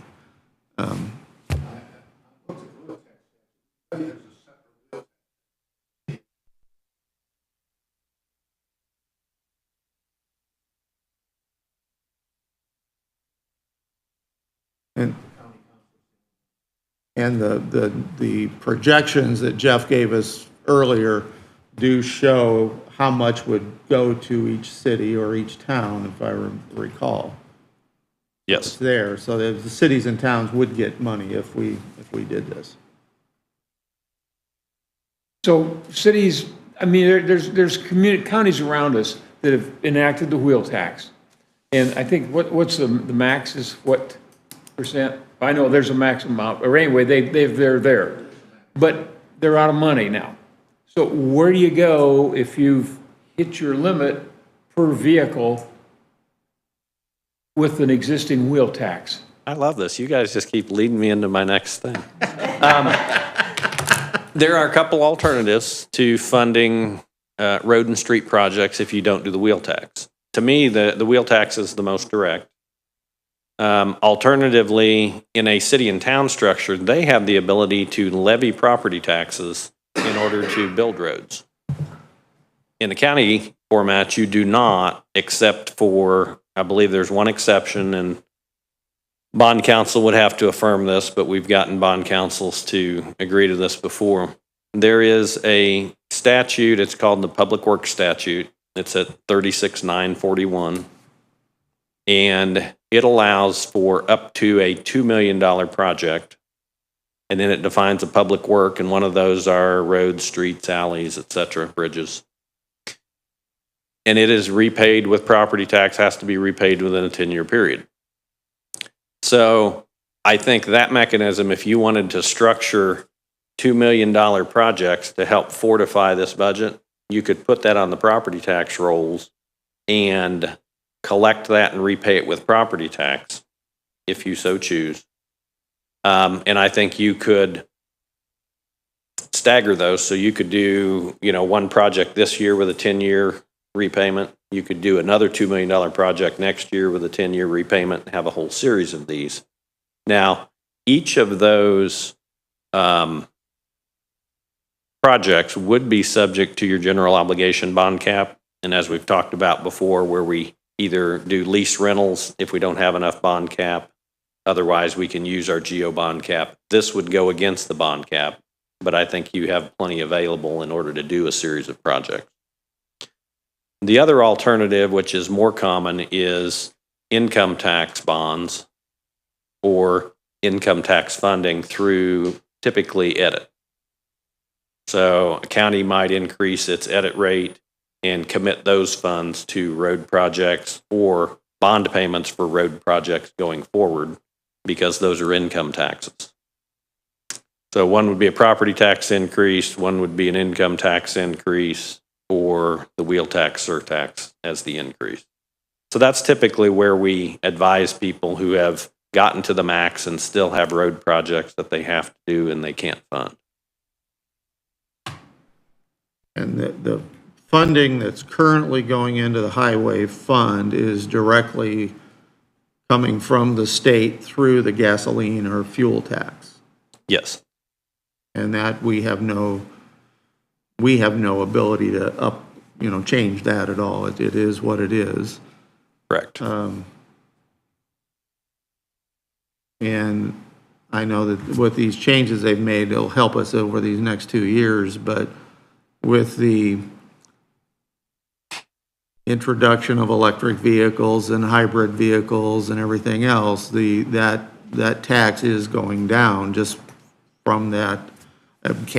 Vehicles get better gas mileage now than they used to, so those tax funds are going down on a regular basis. Jeff, to gain some, lateral freedom in the highway department for projects, do highway department salaries all have to be paid from the highway fund, or can those come out of the general fund? Or part of them, or what? I'd ask the auditor to vet that through the Board of Accounts. I would think that anyone could be paid through the general fund, including the highway employees.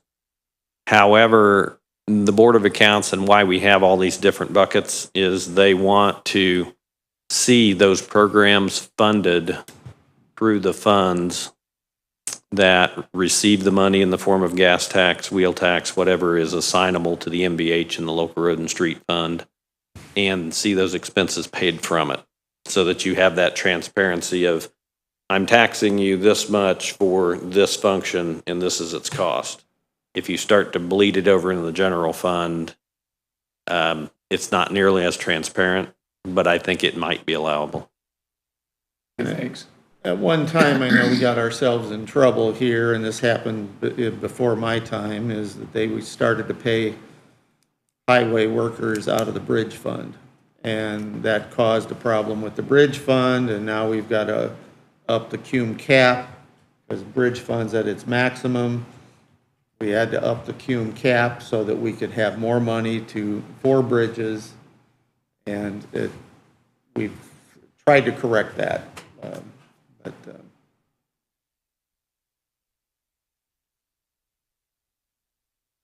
there are enough things tapped into the general fund right now. I don't know if that's going to be a possibility or not. I know that a couple of things the legislature did this year, and I'm not I mean, we'll have to talk about it at budget time, although I'm not fond of it, but we now have the ability to have an income tax to pay for up to 50% of the judicial costs of the county, which is not, apparently not just limited to the courts, but could also include the prosecutor and the public defender and the probation department and all these others. There's also a new income tax that can be put on for EMS. And the commissioners currently have in their seated funds an amount that's paid to Parkview for subsidizing EMS. We could add that tax on, but I just, right now, our income tax is setting at 2.13%, and we could go up to a maximum of 2.5, but in particular, if we're going to do a wheel tax, or we're going to talk about a wheel tax, I'm not interested in increasing this. I think, one is enough. And the highway department's where our biggest need is right now. In regard to those income taxes, property taxes, et cetera, one of my other county clients had us run a table of where does everybody rank according to property tax, lit, expenditure lit, which is the 2.5% you talked about, and the property tax relief rate, which is the amount of income tax that you collect and then subsidize property tax with. And not that these are apples to apples, because, there are lots of other components that go into funding counties, but property tax wise, DeKalb is 66th. So there are 65 counties that have higher property tax rates. For the total income tax, DeKalb County is at 27. So 26 counties have a higher total income tax rate locally. On the expenditure rate side, which is the amount of your certified shares and your edit that you actually spend on programs and not give as property tax relief, you are 38 out of the 92. So there are 37 counties that have higher lit expenditure rates. And then for property tax relief, which is again the property tax that you use to subsidize, the income tax that you use to subsidize property tax, you're tied for 12th. So there are 11 counties that give more income tax to subsidize property tax. Interesting information, but this information was given to us 2 months ago. So it should be in your packet from 2 months ago. Certified shares is at 1%. Public safety is at 0.25%. Economic development is at 0.25. The correctional facility tax is at 0.13, which that has a maximum of 0.2. So we're below the maximum there. Property tax relief is 0.5, and we do not have a special purpose tax. So that's how our 2.13 in income tax is divided up.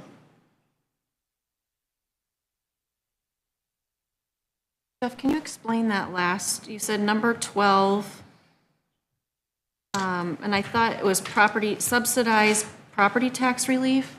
yeah, What is it's that? Can you explain that a little bit? of the 2.13% that you collect as a county income tax for your local taxpayers, you take 0.5% of that and you subsidize property taxes. You lower property tax bills. And I'm trying to think what your split is, Susan. Is it part of it's homestead? Do you also spread part across all properties?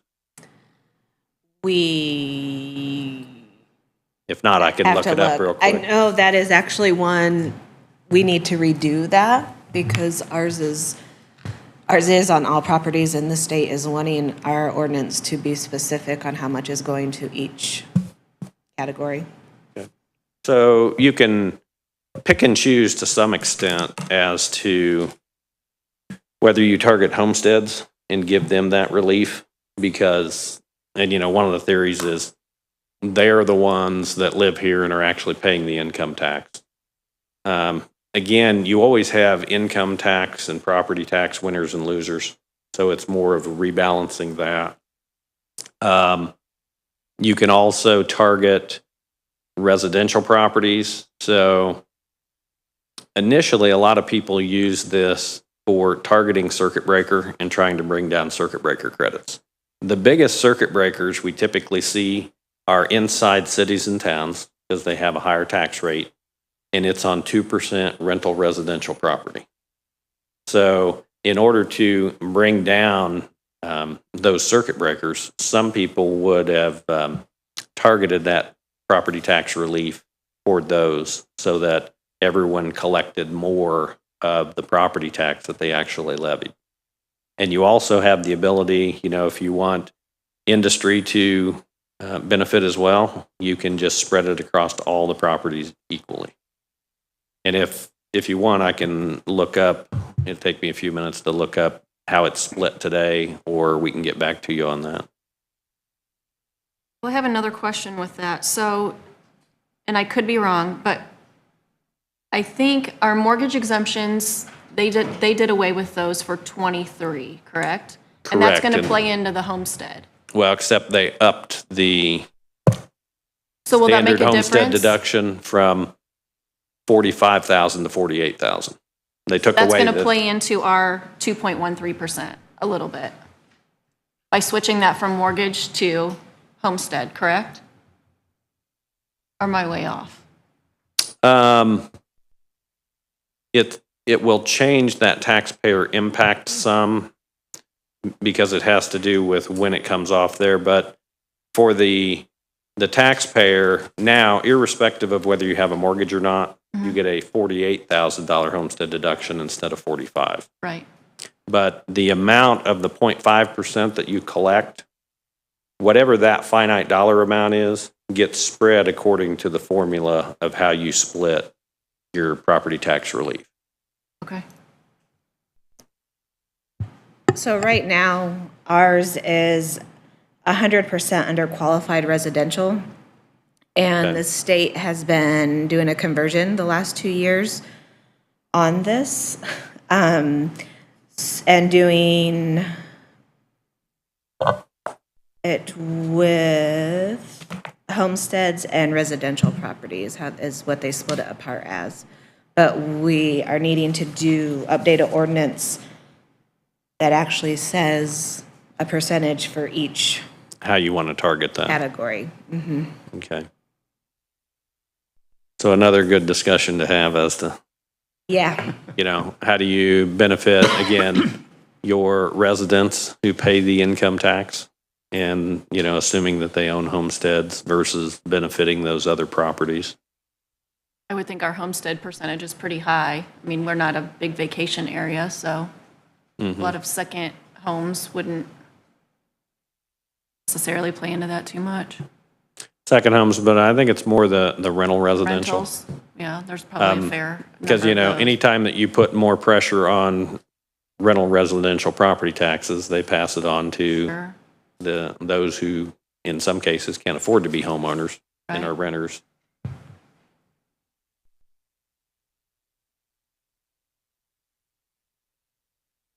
Anywhere else you would like to pinpoint in here right now, Jeff?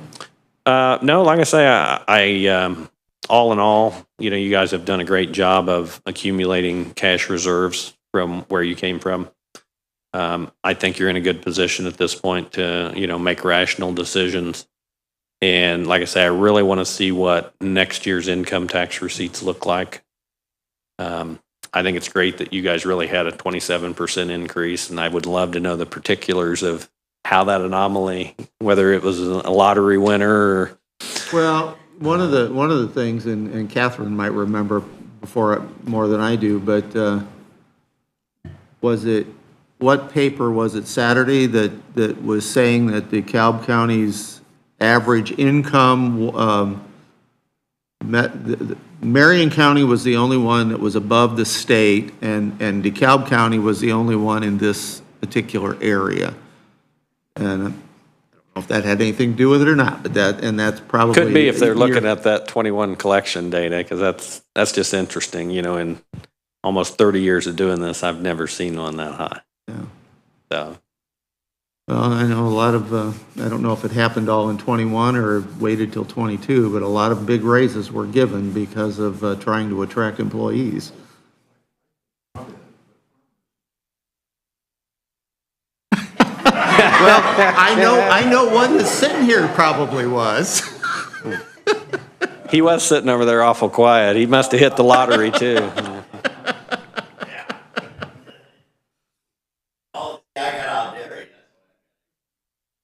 That's what it was. You sold off the dairy operations, it spiked the income tax.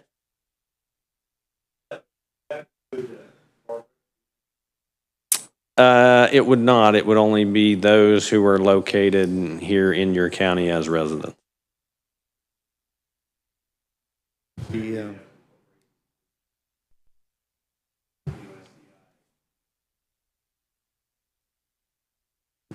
If the owners, yeah. Yeah, and of course, the owners that would live here as residents and pay taxes, that would, if they had banner years, then that would drive up the income tax that they paid locally.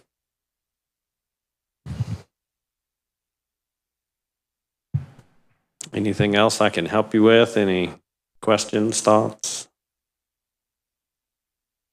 Well, this doesn't go directly to the fiscal plan, but you and I have had some emails back and forth, and I've talked to Susan and a couple of people here.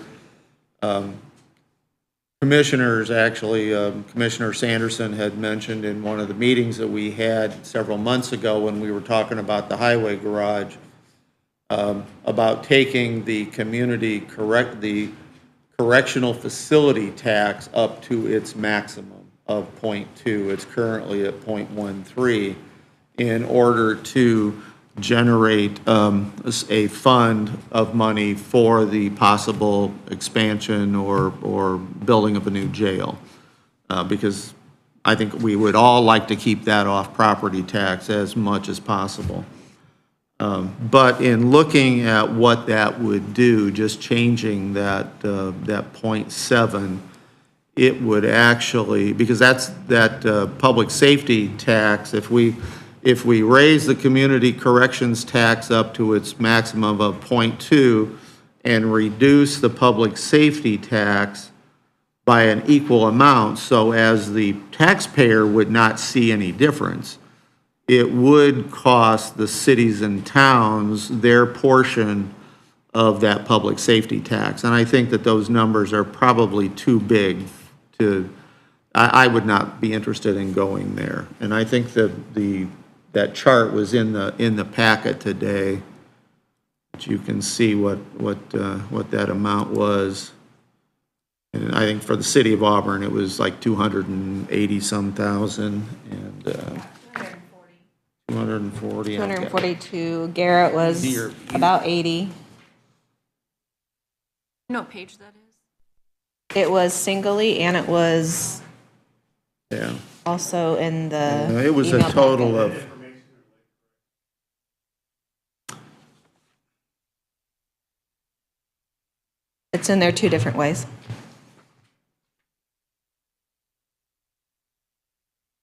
It'd bring $1 million a year to that pot of money, but I think it would be too costly.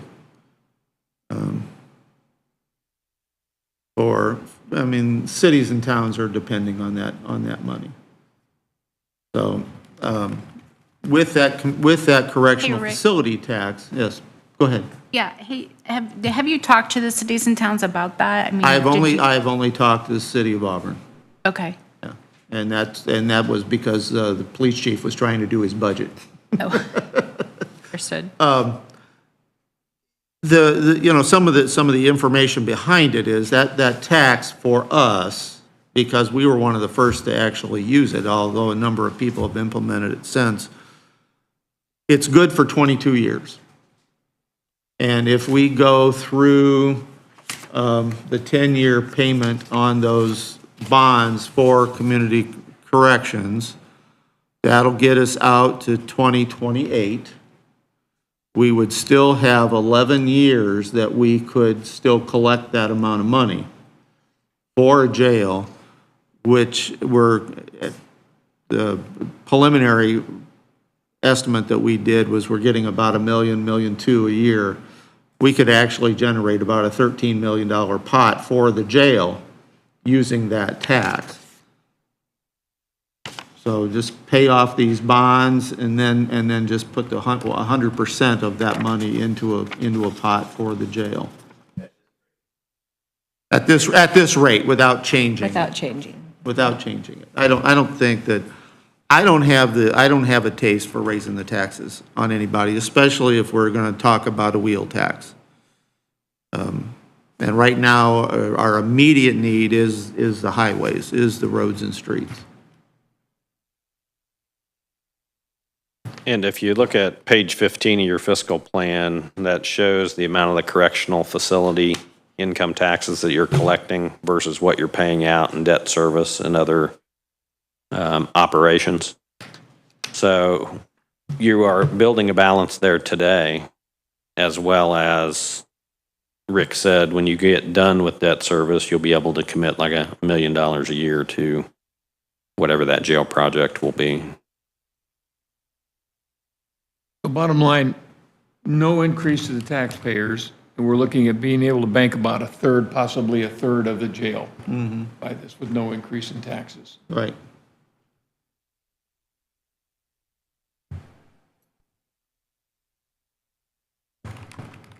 And I was, we were talking earlier, you'd give us some numbers about spending. And I know this has come up with some of the, one of the members of the public had brought this up before, in that it looked like DeKalb County was rather high in our expenditures. But I think what we've determined, and hopefully that what we found is accurate, DeKalb County budgets all of their funds. Not every county does that. So that would show in Gateway as our expenditures are high, and they're budgeted. Whether they're spent or not is a whole different matter. But It is, and historically, we see people who budget very small pads in their budgets do historically, as well as those that have fairly large ones. But you're right, if you don't have a public safety income tax and a public safety income tax fund, then all of your stuff's in the general fund. So you can't even have an apples to apples general fund comparison. You need to send, and some people will have health funds, other people will have a health department. Some people will have a park fund, some people will have a park department. Yeah, it's not so simple as to just look at totals. Like I say, even general fund to general fund is going to deviate. and just looking at ours for 23, the general fund is only 36.5% of our total budget. And those numbers are in your packet every month that Susan provides on expenditures. And of the general fund money, 42% of it has to do with judicial or law enforcement. I included, because I was interested in what would 50% of the judicial expenses be, and you start with the clerk, sheriff, coroner, prosecutor, circuit court, both superior courts, public defender, probation, and child support. That's $8,893,000. That's 42% of the budget right there. Is in the law enforcement or judicial side of things. Pardon? Well, and those are in different funds. This is all general fund. And yes, there are a number of places that generate different funds. Jeff, do you guys look at, I know you're looking at this going, okay, here's some places where we can add additional revenue. Do you look at places where we could cut spending also? Is that something that you guys look into? We've been asked that a lot over the years, and typically I don't, because, everyone has their own opinion, their own culture and community as to at what level service should we provide.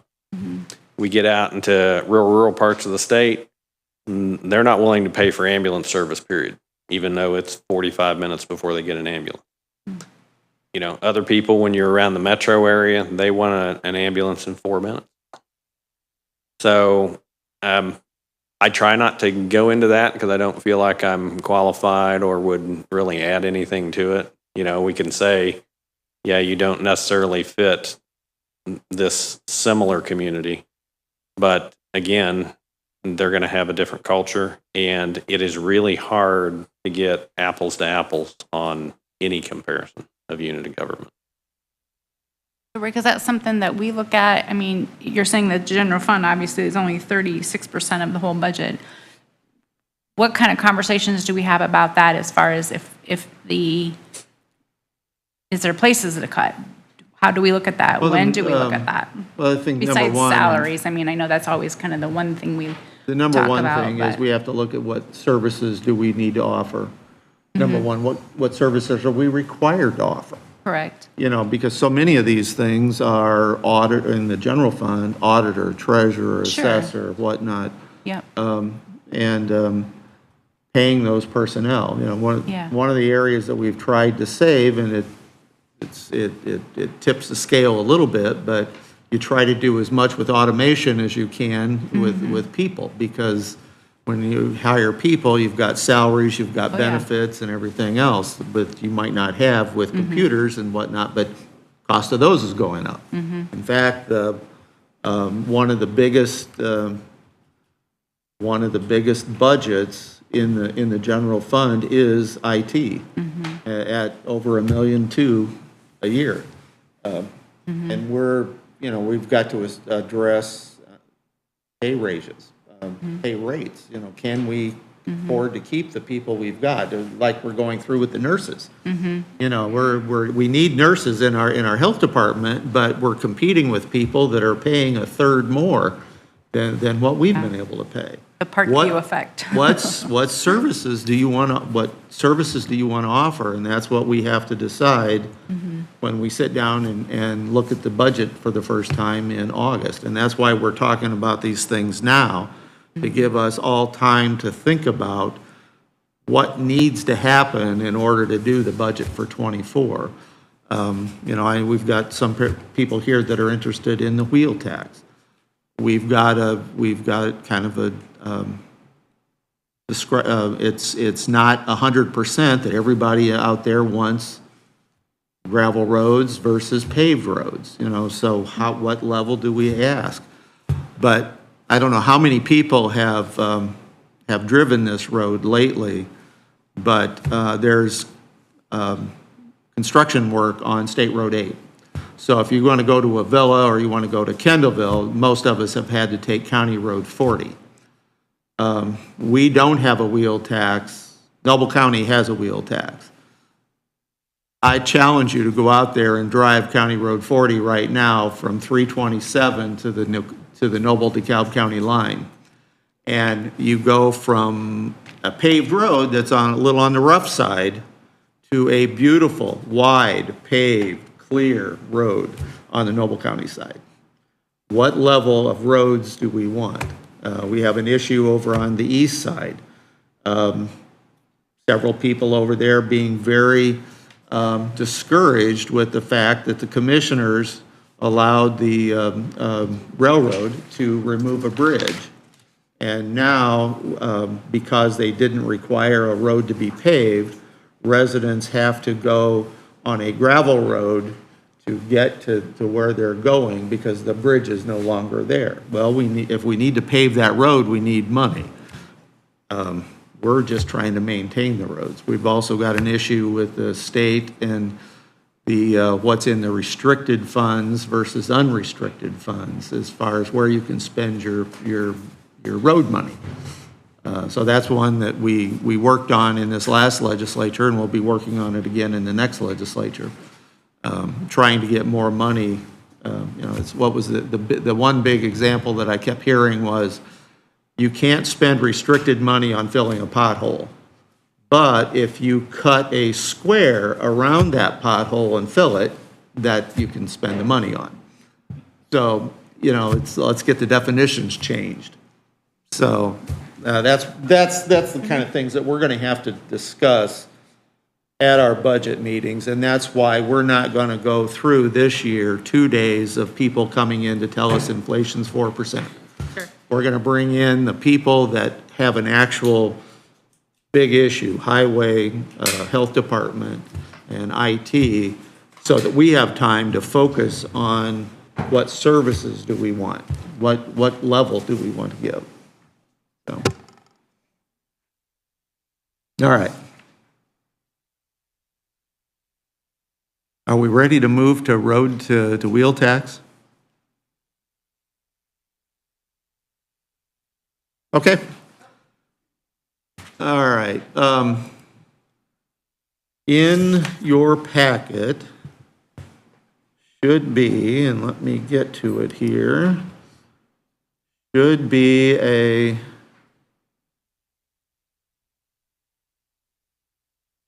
information that Vehicle surtax, wheel tax analysis. yeah, that's the one. Should be the information. Now, this is actually from August of last year, and there's no update to that right now. If we do consider a wheel tax, we would have to vote on it by no later than our August meeting, because the state needs to be notified prior to September 1 that we are implementing a wheel tax. So we have this meeting, the July meeting, we could vote on it or we could not vote on it until August, but we have that amount of time to look at it, see what our needs are, if you want, and of course I have no intention of voting on it today, but if you want, bring Ben in here next month to give us some explanations of the projects and maybe get this information out on what it costs to maintain a mile of road, so that we have that information, and then plan on a vote maybe in August. Does that give everybody enough time to consider?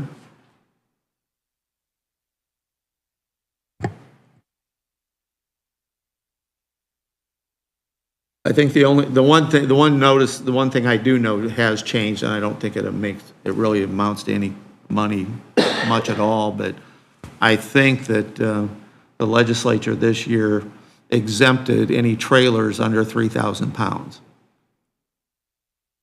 That, and there was one other change that will make some impact, probably won't be all that significant, is they allowed for a permanent registration of small trailers. Mm-hmm.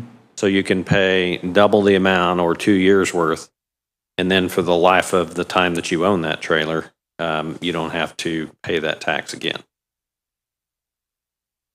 And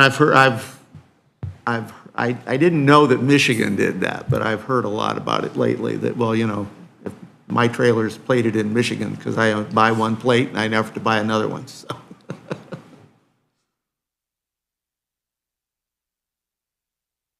Any questions about this? I mean, the one thing that might need a little explanation is there is a minimum and a maximum column, and then there is a maximum with AMP. That is if your county has an asset management plan, which we do. That has been a requirement for quite some time. Is that money coming back from the state, or is that a higher tax on the wheels? That's a higher tax on the wheel. And we can go from any rate from $5 to $40? You can go from, just real up quick. to that maximum amount, yeah. Yeah, there are two different sections. Wheel tax are for bigger vehicles. The surtax is your passenger car vehicles, trucks, motorcycles, et cetera. Okay. On the surtax in the top, the minimum is 750, or there are some percentage options. And then the max would be 50 with the asset management plan. And then in the wheel tax down below, the minimum is 5. And again, I think there are some percentage options. And the maximum would be 80 with the asset management plan. And that's vehicle, not tired. That is vehicle based on these categories. So you can assign different rates to these different categories. So, if there are certain, these 11,000 pound trucks, if these are things that you want to not tax as heavily as the bus, et cetera, you can mix and match those. Well, my only concern too is that, you got farm semi trucks compared to farm semi tractors and farm semi trailers compared to semi tractor and semis. Like my 2 tractors probably get 600 miles each a year. There's a lot of guys that, they use it twice a year, but it's a necessity. And you're getting the same rate as a guy that's going to put 100,000 miles on his truck. So. Yeah, and those are the specific knowledge things that, I think you guys want to work through so that it tailors to your community. Who's using the roads that period of time, who's doing the most damage to them with those big trucks, et cetera. And we can specifically call out those and make them lower. My understanding, unless council says differently, I believe you can assign a rate to the different categories accordingly.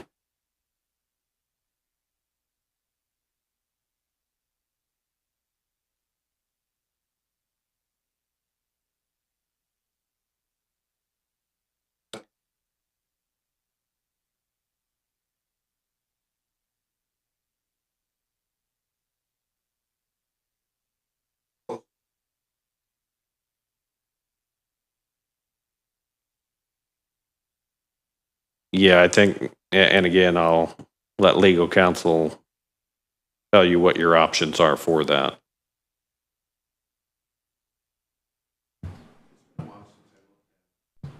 Well, you rode a few bends. Did they go flat rate all the way through, or? Yes. And that was the maximum, I know that. Because I've heard too many farmers really. There was a tremendous amount of blowback when Yeah, they passed the wheel tax. The income tax seems to never get blowback. You pass the wheel tax, you'll get all kinds of. That's what Steuben County's. Jeff, the total, and I'm looking at the max with an asset management plan, the total on the wheel tax is 1.4 million. The total on the other vehicle tax is 3.4. Those are separate numbers. That 3.4 is not added to that 1.4. No, I believe it is the 1,965,000 above. And the 1.4 equals the 3.4. Okay. Does it include Amish buggies? Probably not. 'Cause that's I didn't want to bring it up, but Let's not go there. Yeah. it has been an issue, so I just wanted to Yeah, clarify well, whether and or in not LaGrange that would County, for a long time, they have buggy plate revenue that flows through. They just this year, I believe, passed a wheel tax, but I haven't read that ordinance yet because I haven't revised their fiscal plan. So I'm not sure if they got looped into that or if they just left them out. But they've always and collected. we just started a buggy tax Okay. here, so and that's been in effect for how long, Susan? A year? Year? Okay. Because, I do hear that they Well, the put beginning of troughs this in year. the road pretty substantially with the skinny little wagon wheels. Run 700 or 750 into Topeka, whatever that is. They have a special deal to pave those roads. They pave this far, and so and that's all they need to pave the road. The rest of the road's perfect, but right where those horses run. Yeah. for them out. That's where the shoes are at. Yeah. And I think it would be reasonable that we know that Noble County, Steuben County have the wheel tax for next meeting, get their fee amounts and see what they've done. Just as some comparison. And I know Allen County's got it too. I could bring that in too. So, but I think we're more comparable to Steuben or Noble County. Hey, Don, have you seen a difference in the roads in Steuben County since they put the wheel tax on? I drive one road in Steuben County. Old US 27, that's not a bad road. I don't, you know, they have a totally different roads that you don't have. They also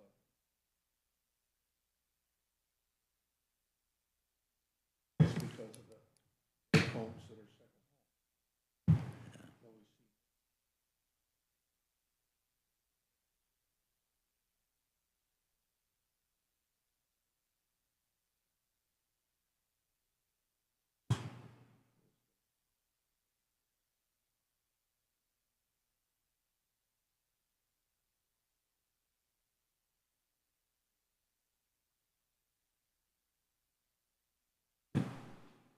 Before we move on, now I know that you had come in to hear about the wheel tax at all. Do you have any questions that you'd like to have answered or that get before us that we can find out the answer to? Can you come up here with Jeff, where Jeff's at, please?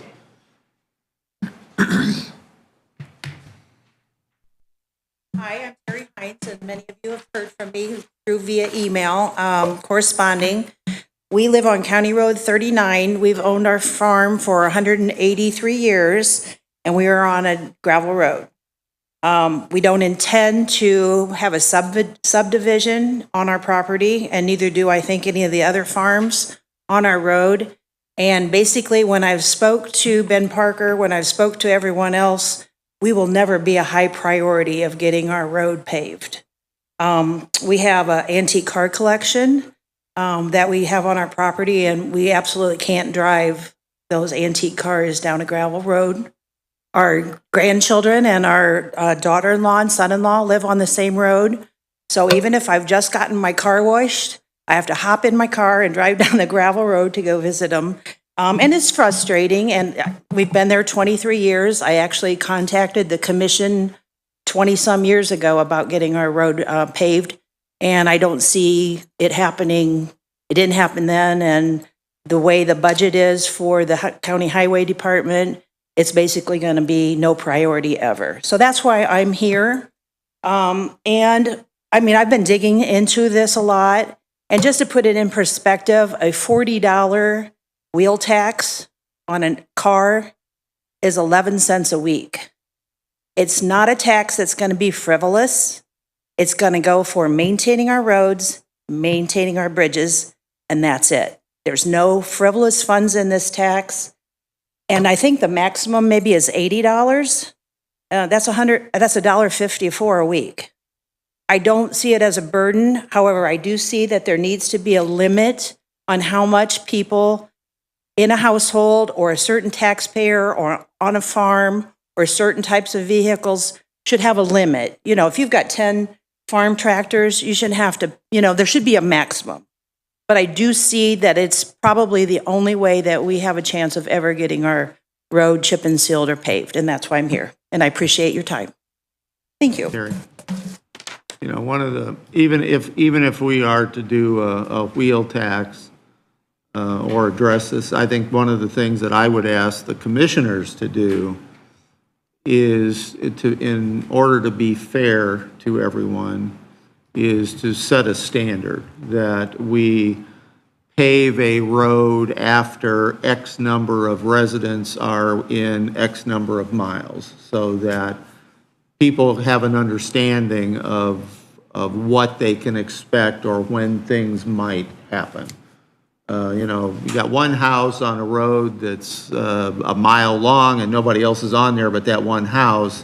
is that a priority versus the next block over where there are 5 houses on a same mile distance?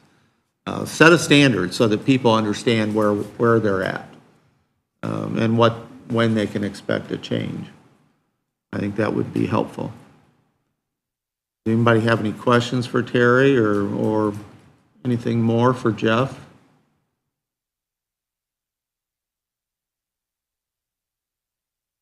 Okay, hearing none. I think next, we'll get some additional information on the wheel tax, number one.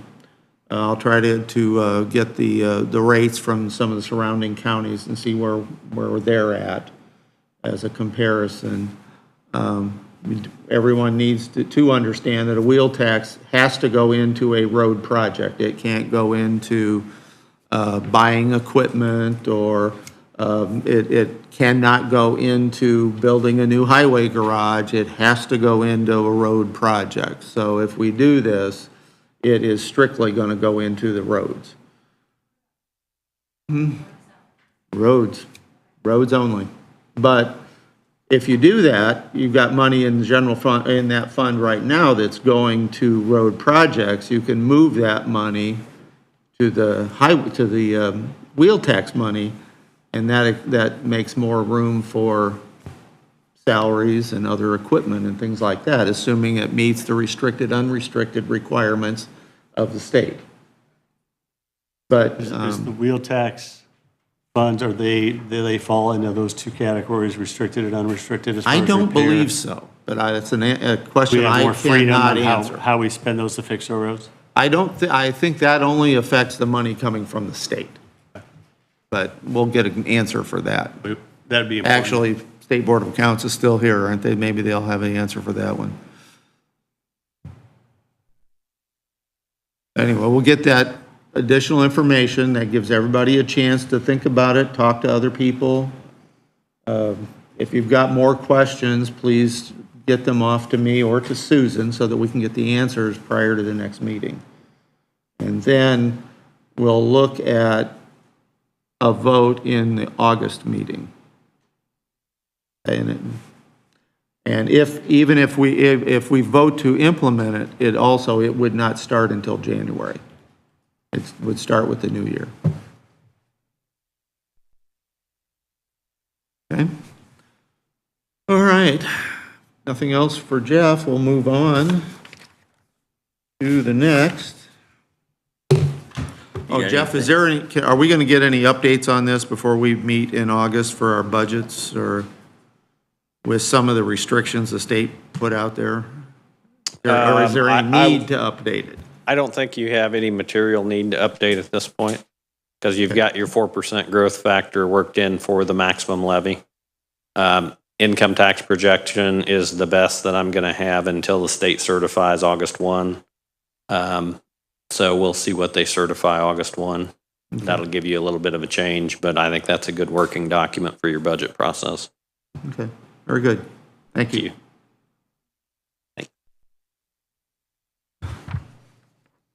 You know, I think that, just to comment, Jeff has been with us now for about 8 years, 7, 8 years, and has helped put us in a much better position financially than what we were before. Has helped us with planning. It has been a great asset for the county. So, Jeff, thank you very much. We appreciate it. Mm-hmm. All right. He's doing his job, we're in better shape. What's that? At least showing he's doing his job, we're in better shape. Yeah. All right. That brings us to salary ordinance. And how do we want to start this? Well, first of all, it's salary ordinance, salary and hourly wage ordinance amendment to the county council, ordinance 2023-OCC-6. There are some changes here. Seasonal person for the auditor's office, 2 updates for the coroner's office, 4 for the health department, 2 for the information systems, and 1 for the surveyor's office. And I can talk on a few of them. I was gonna say, you or Dottie, we can start either way. So for my office, for the auditor's office, I had a full-time employee that had moved, and I've not replaced that position. I'm still weighing out those options with the automated things that we have enacted. I'm not quite sure where I want that position to go. So for the summer, I actually brought in a college student as a seasonal employee, so I can actually work them full-time, but I don't have to offer benefits or anything. And they are scanning all of our, well, everything, but they're starting with ordinances, resolutions, minutes, and we're getting them on to the county website, posted, and then figuring out how we can make those searchable. And that will save me money from paying the SBS portal company that I originally had thought about using. So anyways, I don't need any extra money for that position because I have it from the position I didn't fill. The IT positions, Jack had went through and updated the help desk administrator job description with what that position actually does. However, that, because they're IT, they all fall in the special occupations category. So I had also provided, I don't even think I kept a copy, but I provided to you guys the what you guys approved for those categories for 2023. And you can see the range on that colored sheet. I think everybody has it. And I did the figuring last night as well. And to be able to increase that position's pay beginning July 1 for the last 13 pays of the year, as that position did not get very much of a raise, if anything, from last year to this year. And to add his second, what do you call it? Systems administrator position, also beginning in July. And that is the position for his succession plan on however long he decides to stay with us, but to get that person completely trained with everything that he does for us, thankfully. But I've done all of those calculations, and with everything that has been budgeted from his long-term employee that had retired, he also is not going to need additional monies to make all of this happen with transfer. I mean, you'll see transfers and stuff if it's approved, but there's not going to be any additional requests for any of his changes either. The 2 coroner. The coroner, okay, so let me see that real quick. So the prior coroner had paid, so he would wait, this will still be at the end of the year, but he would pay a certain amount, he would figure out all the cases, pay a certain amount for cases, then whatever's left, he would divide that up amongst all of his people to pay for their time that they were doing. The new coroner would like to do it differently. So she's not asking for extra money. We're just getting this in here because there's multiple different levels. Like if you just have a phone call case, it doesn't really take a lot of work. If you're actually on the scene with a case and all the follow-up behind and all the paperwork, that takes more work and time on the deputy's part. So she's actually changing to paying $50 per phone case and $250 per scene case instead of waiting and breaking up the remaining at the end. Mike, at the end of the year, would take the amount of money he had for his deputy coroners and divide it up by the number of cases, and then you did 20 cases, you got 20 times whatever that amount was. If you did 15 cases, you got 15 times whatever, and so there wasn't really a good set Correct. amount, so.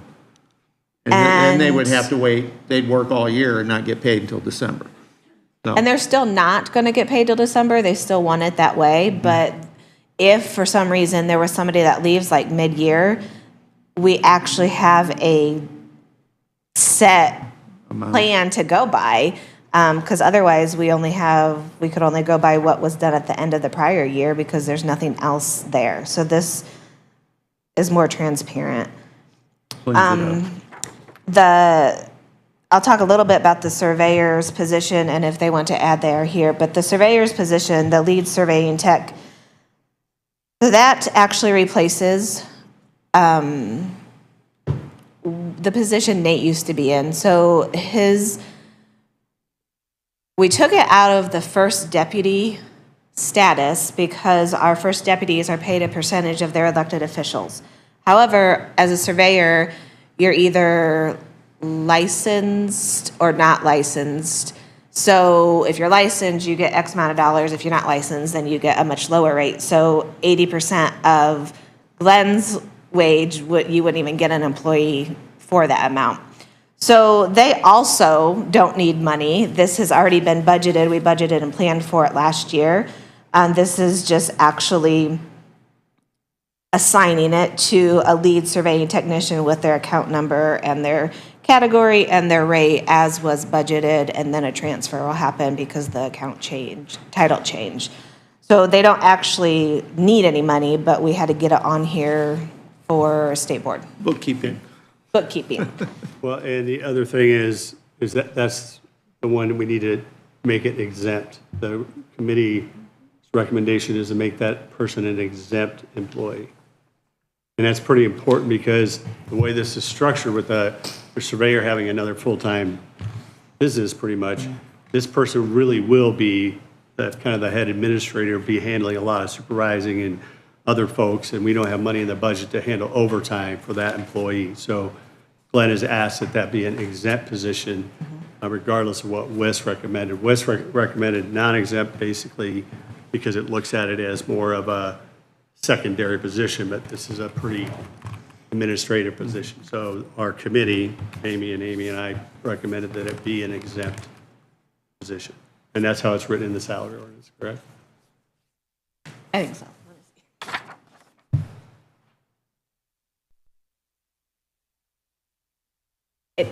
Not yet. I mean, Not yet. that would actually be part of the job description. Okay. Where this just has the category, but I mean, I can add that in there. Easy enough. As long as it's okay to get that done. Yes. All right, that gets us through everybody but the health department and the nurses. Cheryl, do you want to comment on anything about the changes in nurse pay? And you have to come up here to the podium. I can talk a little bit on that also. She provided all the information the last few meetings. There is money, there will be an additional appropriation that is needed for these increases to start in July. There is money in the health funds to be able to do this.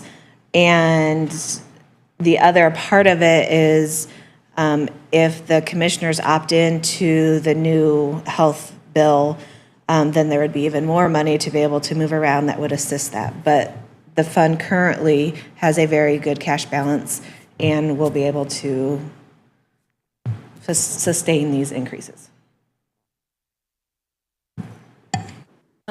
I guess the main thing is I didn't know if you had questions for me. I would try to answer those.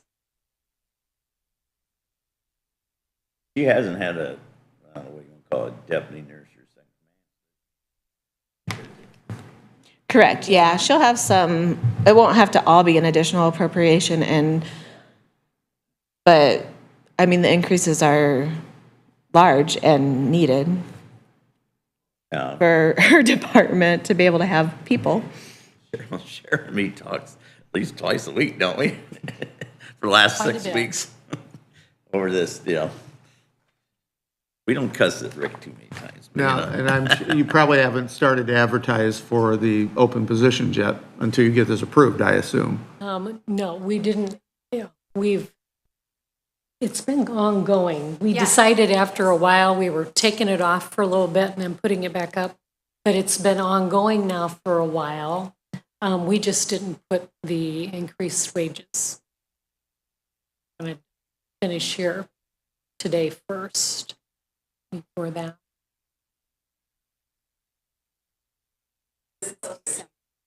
Yes. I'm sorry. Yes, Karma's been gone since December. I think it was the third week. Oh, and I think you all know, we haven't been able to fill it. I mean, we're not getting resumes for a couple months. And then we started getting a couple, but they don't have the experience that we're looking for to do the job. So, oh, yes, I'm sorry. Thank you. People are not willing to take the pay cut. We did have someone that was very interested, just couldn't take the pay cut. I think it was like $25,000 a year.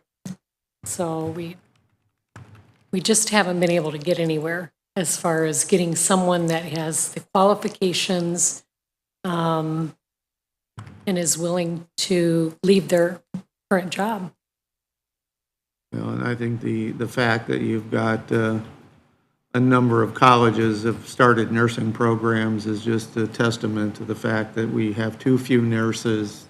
Pay is very high. And it's just an issue we have to deal with. And not only in the, we've got this issue in the health department, you've got this issue with IT, plus the CDL drivers for the highway, which is going to even put more pressure on the highway department because we're going to have to pay more there to get CDL drivers in. So it will be spending a lot of time with this issue at budget time. Yeah, Bob. Yeah, when the HR committee kind of reviewed this and had our meeting, which was a pretty lengthy meeting, we talked a lot about the nurses and IT, and we also looked at the CDL thing, and that seemed a little more under control.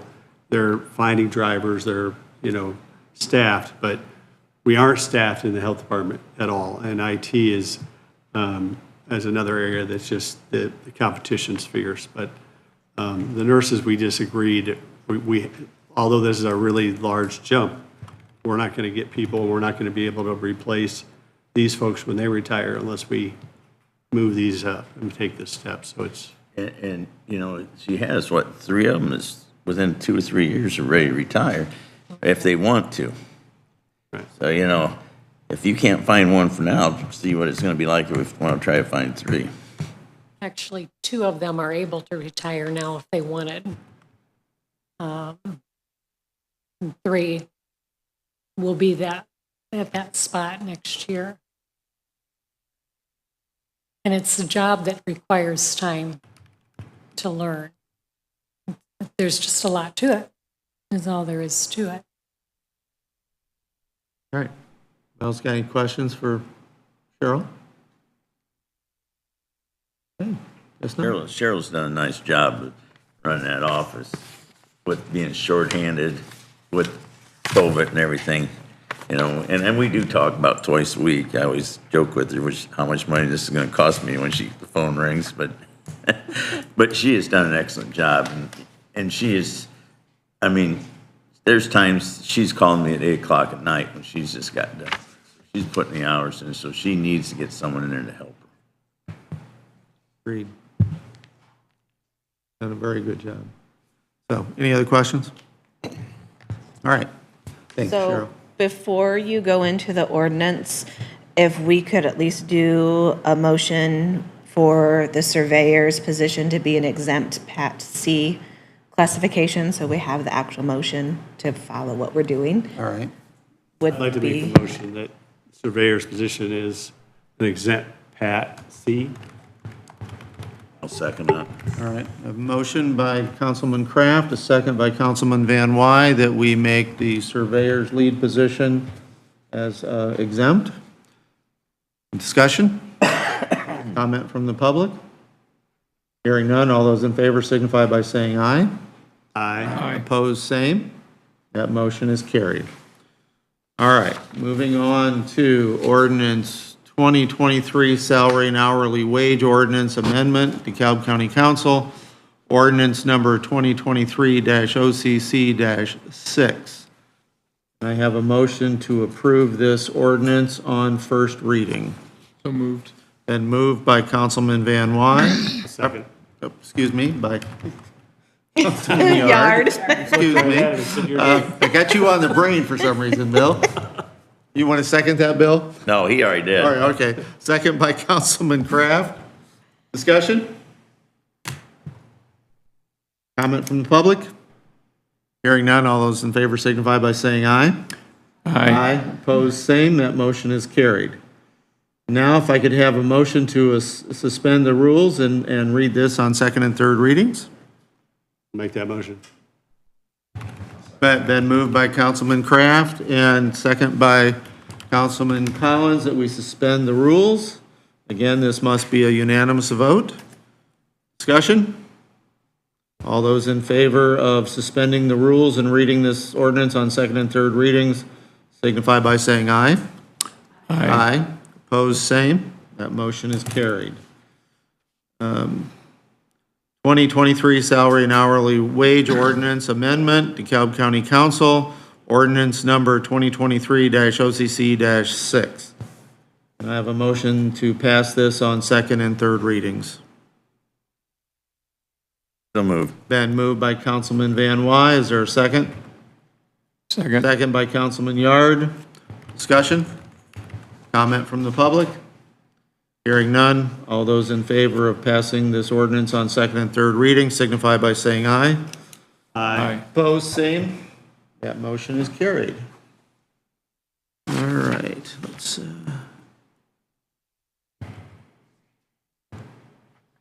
Dave.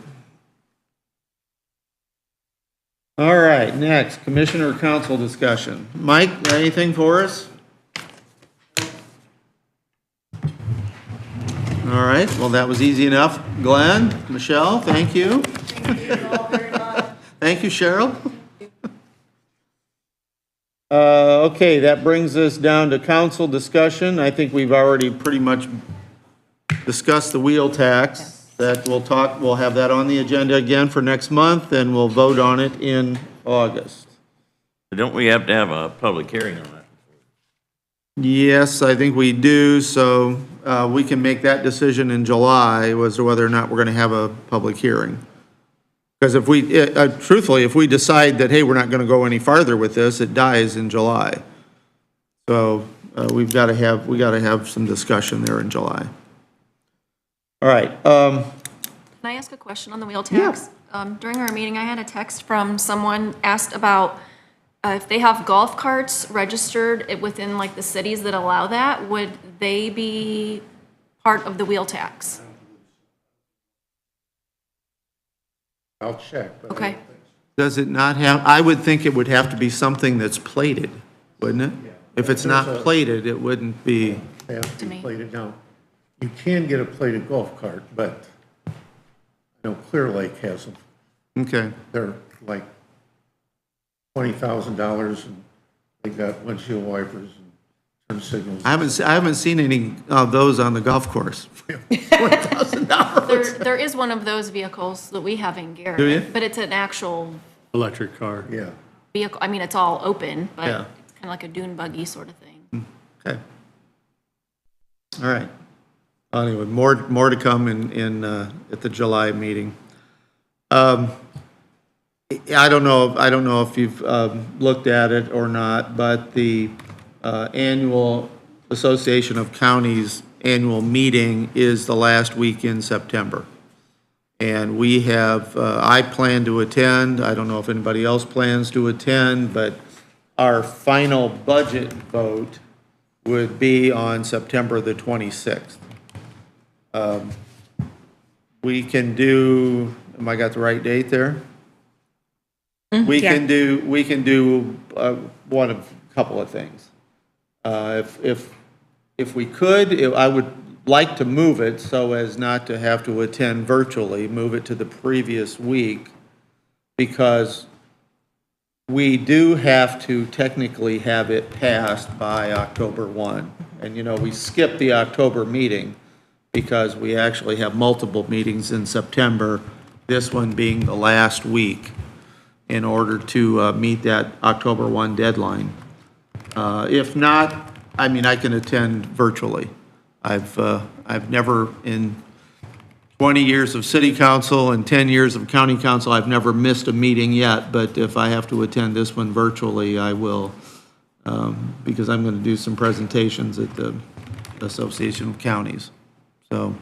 I looked, see, well, I'm gonna be lectured by Rick, I might as well just go to council. Why don't you come and get educated, Bill? But If we don't move it, Dave has to run the meeting. all right, we will not move it. Hey, we are having a good time. That brought him up for air. I see you and Dottie is on there, right? That's the state called meeting. That's at the end of this month. Can we do it on the 12th on our regular meeting or no? At the when? The 12th is our regular meeting, correct? See, Susan's got to have all of her work done before we can actually vote on it. Yeah, Right, and your public hearings aren't until the 13th, the 12th and the 13th. Okay. That's when you do your Okay. actual cuts. I didn't have it written in my book. Yeah. so are you talking about moving it a whole week ahead? Does that give you enough time, Susan, to get all that? I think compiled? the available dates were like Thursday and Friday, the week before. Well, Thursday would be drainage board. So Tuesday, the 19th, there's an alcohol tobacco board meeting at 8:30. They don't generally take long, so we could maybe just start at 9. Wednesday, the 20th, that morning is open. Friday, the 22nd. Otherwise, you're into the same week, and we're closed on that Friday because that's also Fair Week. So the current meeting is set for Fair Week, so. Let's get to fight for the fair people. 26th is Fair Week. Yes. Yeah. Just have it. So Tuesday, the 19th, Wednesday, the 20th, Friday, the 22nd are all doable days. I could do any one of the three. I don't know about anybody else. I prefer not Friday. Can't do it. Friday the 22nd? I can't do it Friday unless we do it at 9 o'clock. Well, it's not gonna be, is this gonna be a regular council meeting or just? It'll be a regular council, well, I mean, it will be pretty short. I would hope that everything is pretty well solved by the time you get through the budget and done the public hearings and the cuts and everything, it shouldn't be. I'm hoping to only have you guys come to do the actual final budget adoption and not really other business, just so that we have that done. Thursday or We do it Friday? at 9 on that Friday? We can do it at any time you guys want because we're changing it, so I have to give notice anyways. I have a finance meeting at 7:30. So Friday, the 22nd, can everybody come at 9? Can't do Friday, the 22nd. I thought you said you wanted Friday. Or not that Oh, day. prefer not Oh. Friday. Oh, I'm with you. I thought you wanted Friday also. If that's our only, it's okay. I can make it work. Thursday? Did you say Thursday's open? Well, Thursday's normally drainage What board, about, so I don't know. what about, it is gonna be a short meeting if we go after the drainage board. We could. Can if I prefer- have any weight, I would prefer the Thursday or Friday because it will give me more time to Right. get done what I need to How get about done. Thursday afternoon, the 21st? Yeah, I'm good. What time? And, 1 o'clock. Thursday afternoon, the 21st, but time. Like at 1? 1, 2, whatever you guys want. That's good with me. What'd you say, Amy? Later the better. The later, the better? Okay. 3 o'clock? 4, 2 o'clock? 2 o'clock? 3 o'clock? 2, I'm hearing Anytime in 2. the I afternoon. got 2 over here. I'm open. 2 I o'clock on the I don't make me any 21st. difference. We make it late enough, I don't have to go back to work, so I always prefer that. You know, a lot of people Oh, was that plan Friday microphone on? meetings I'm just sorry. on that exact thing. Thursday too? Thursday, the 21st at 2 o'clock. Don, is that okay with you? Is that okay with you? Make it work. That's my job to make it work. Okay. All right, let's change this right now. You said our hearings are the 22nd, or I'm sorry, the 12th and 13th, right? Okay, thank you. Just in case there's a, Yeah, well, I'm not saying. yeah, I don't have to be, but it would, like to be present in case there's.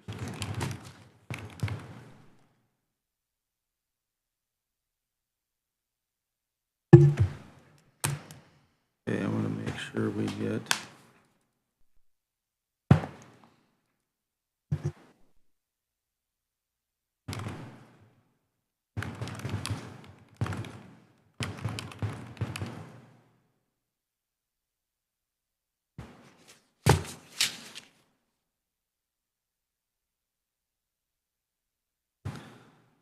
Okay, and then what, just to make sure I've got it on here, I've got the 12th and the 13th are both days. Yeah. Okay. All right, well, thank you very much. I appreciate that change being made.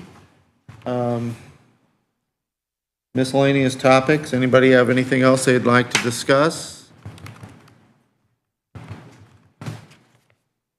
Hearing none, we've already done the CF1 forms, so unless somebody's got something, we're ready for an adjournment. I make the motion that we adjourn. I'll second. Been moved and seconded that we adjourn. All those in favor signify by saying aye. Aye. Opposed, same. That motion is carried. We'll see you all next month, if not before. If you guys can make sure your mics are off, please. I won't be here next month.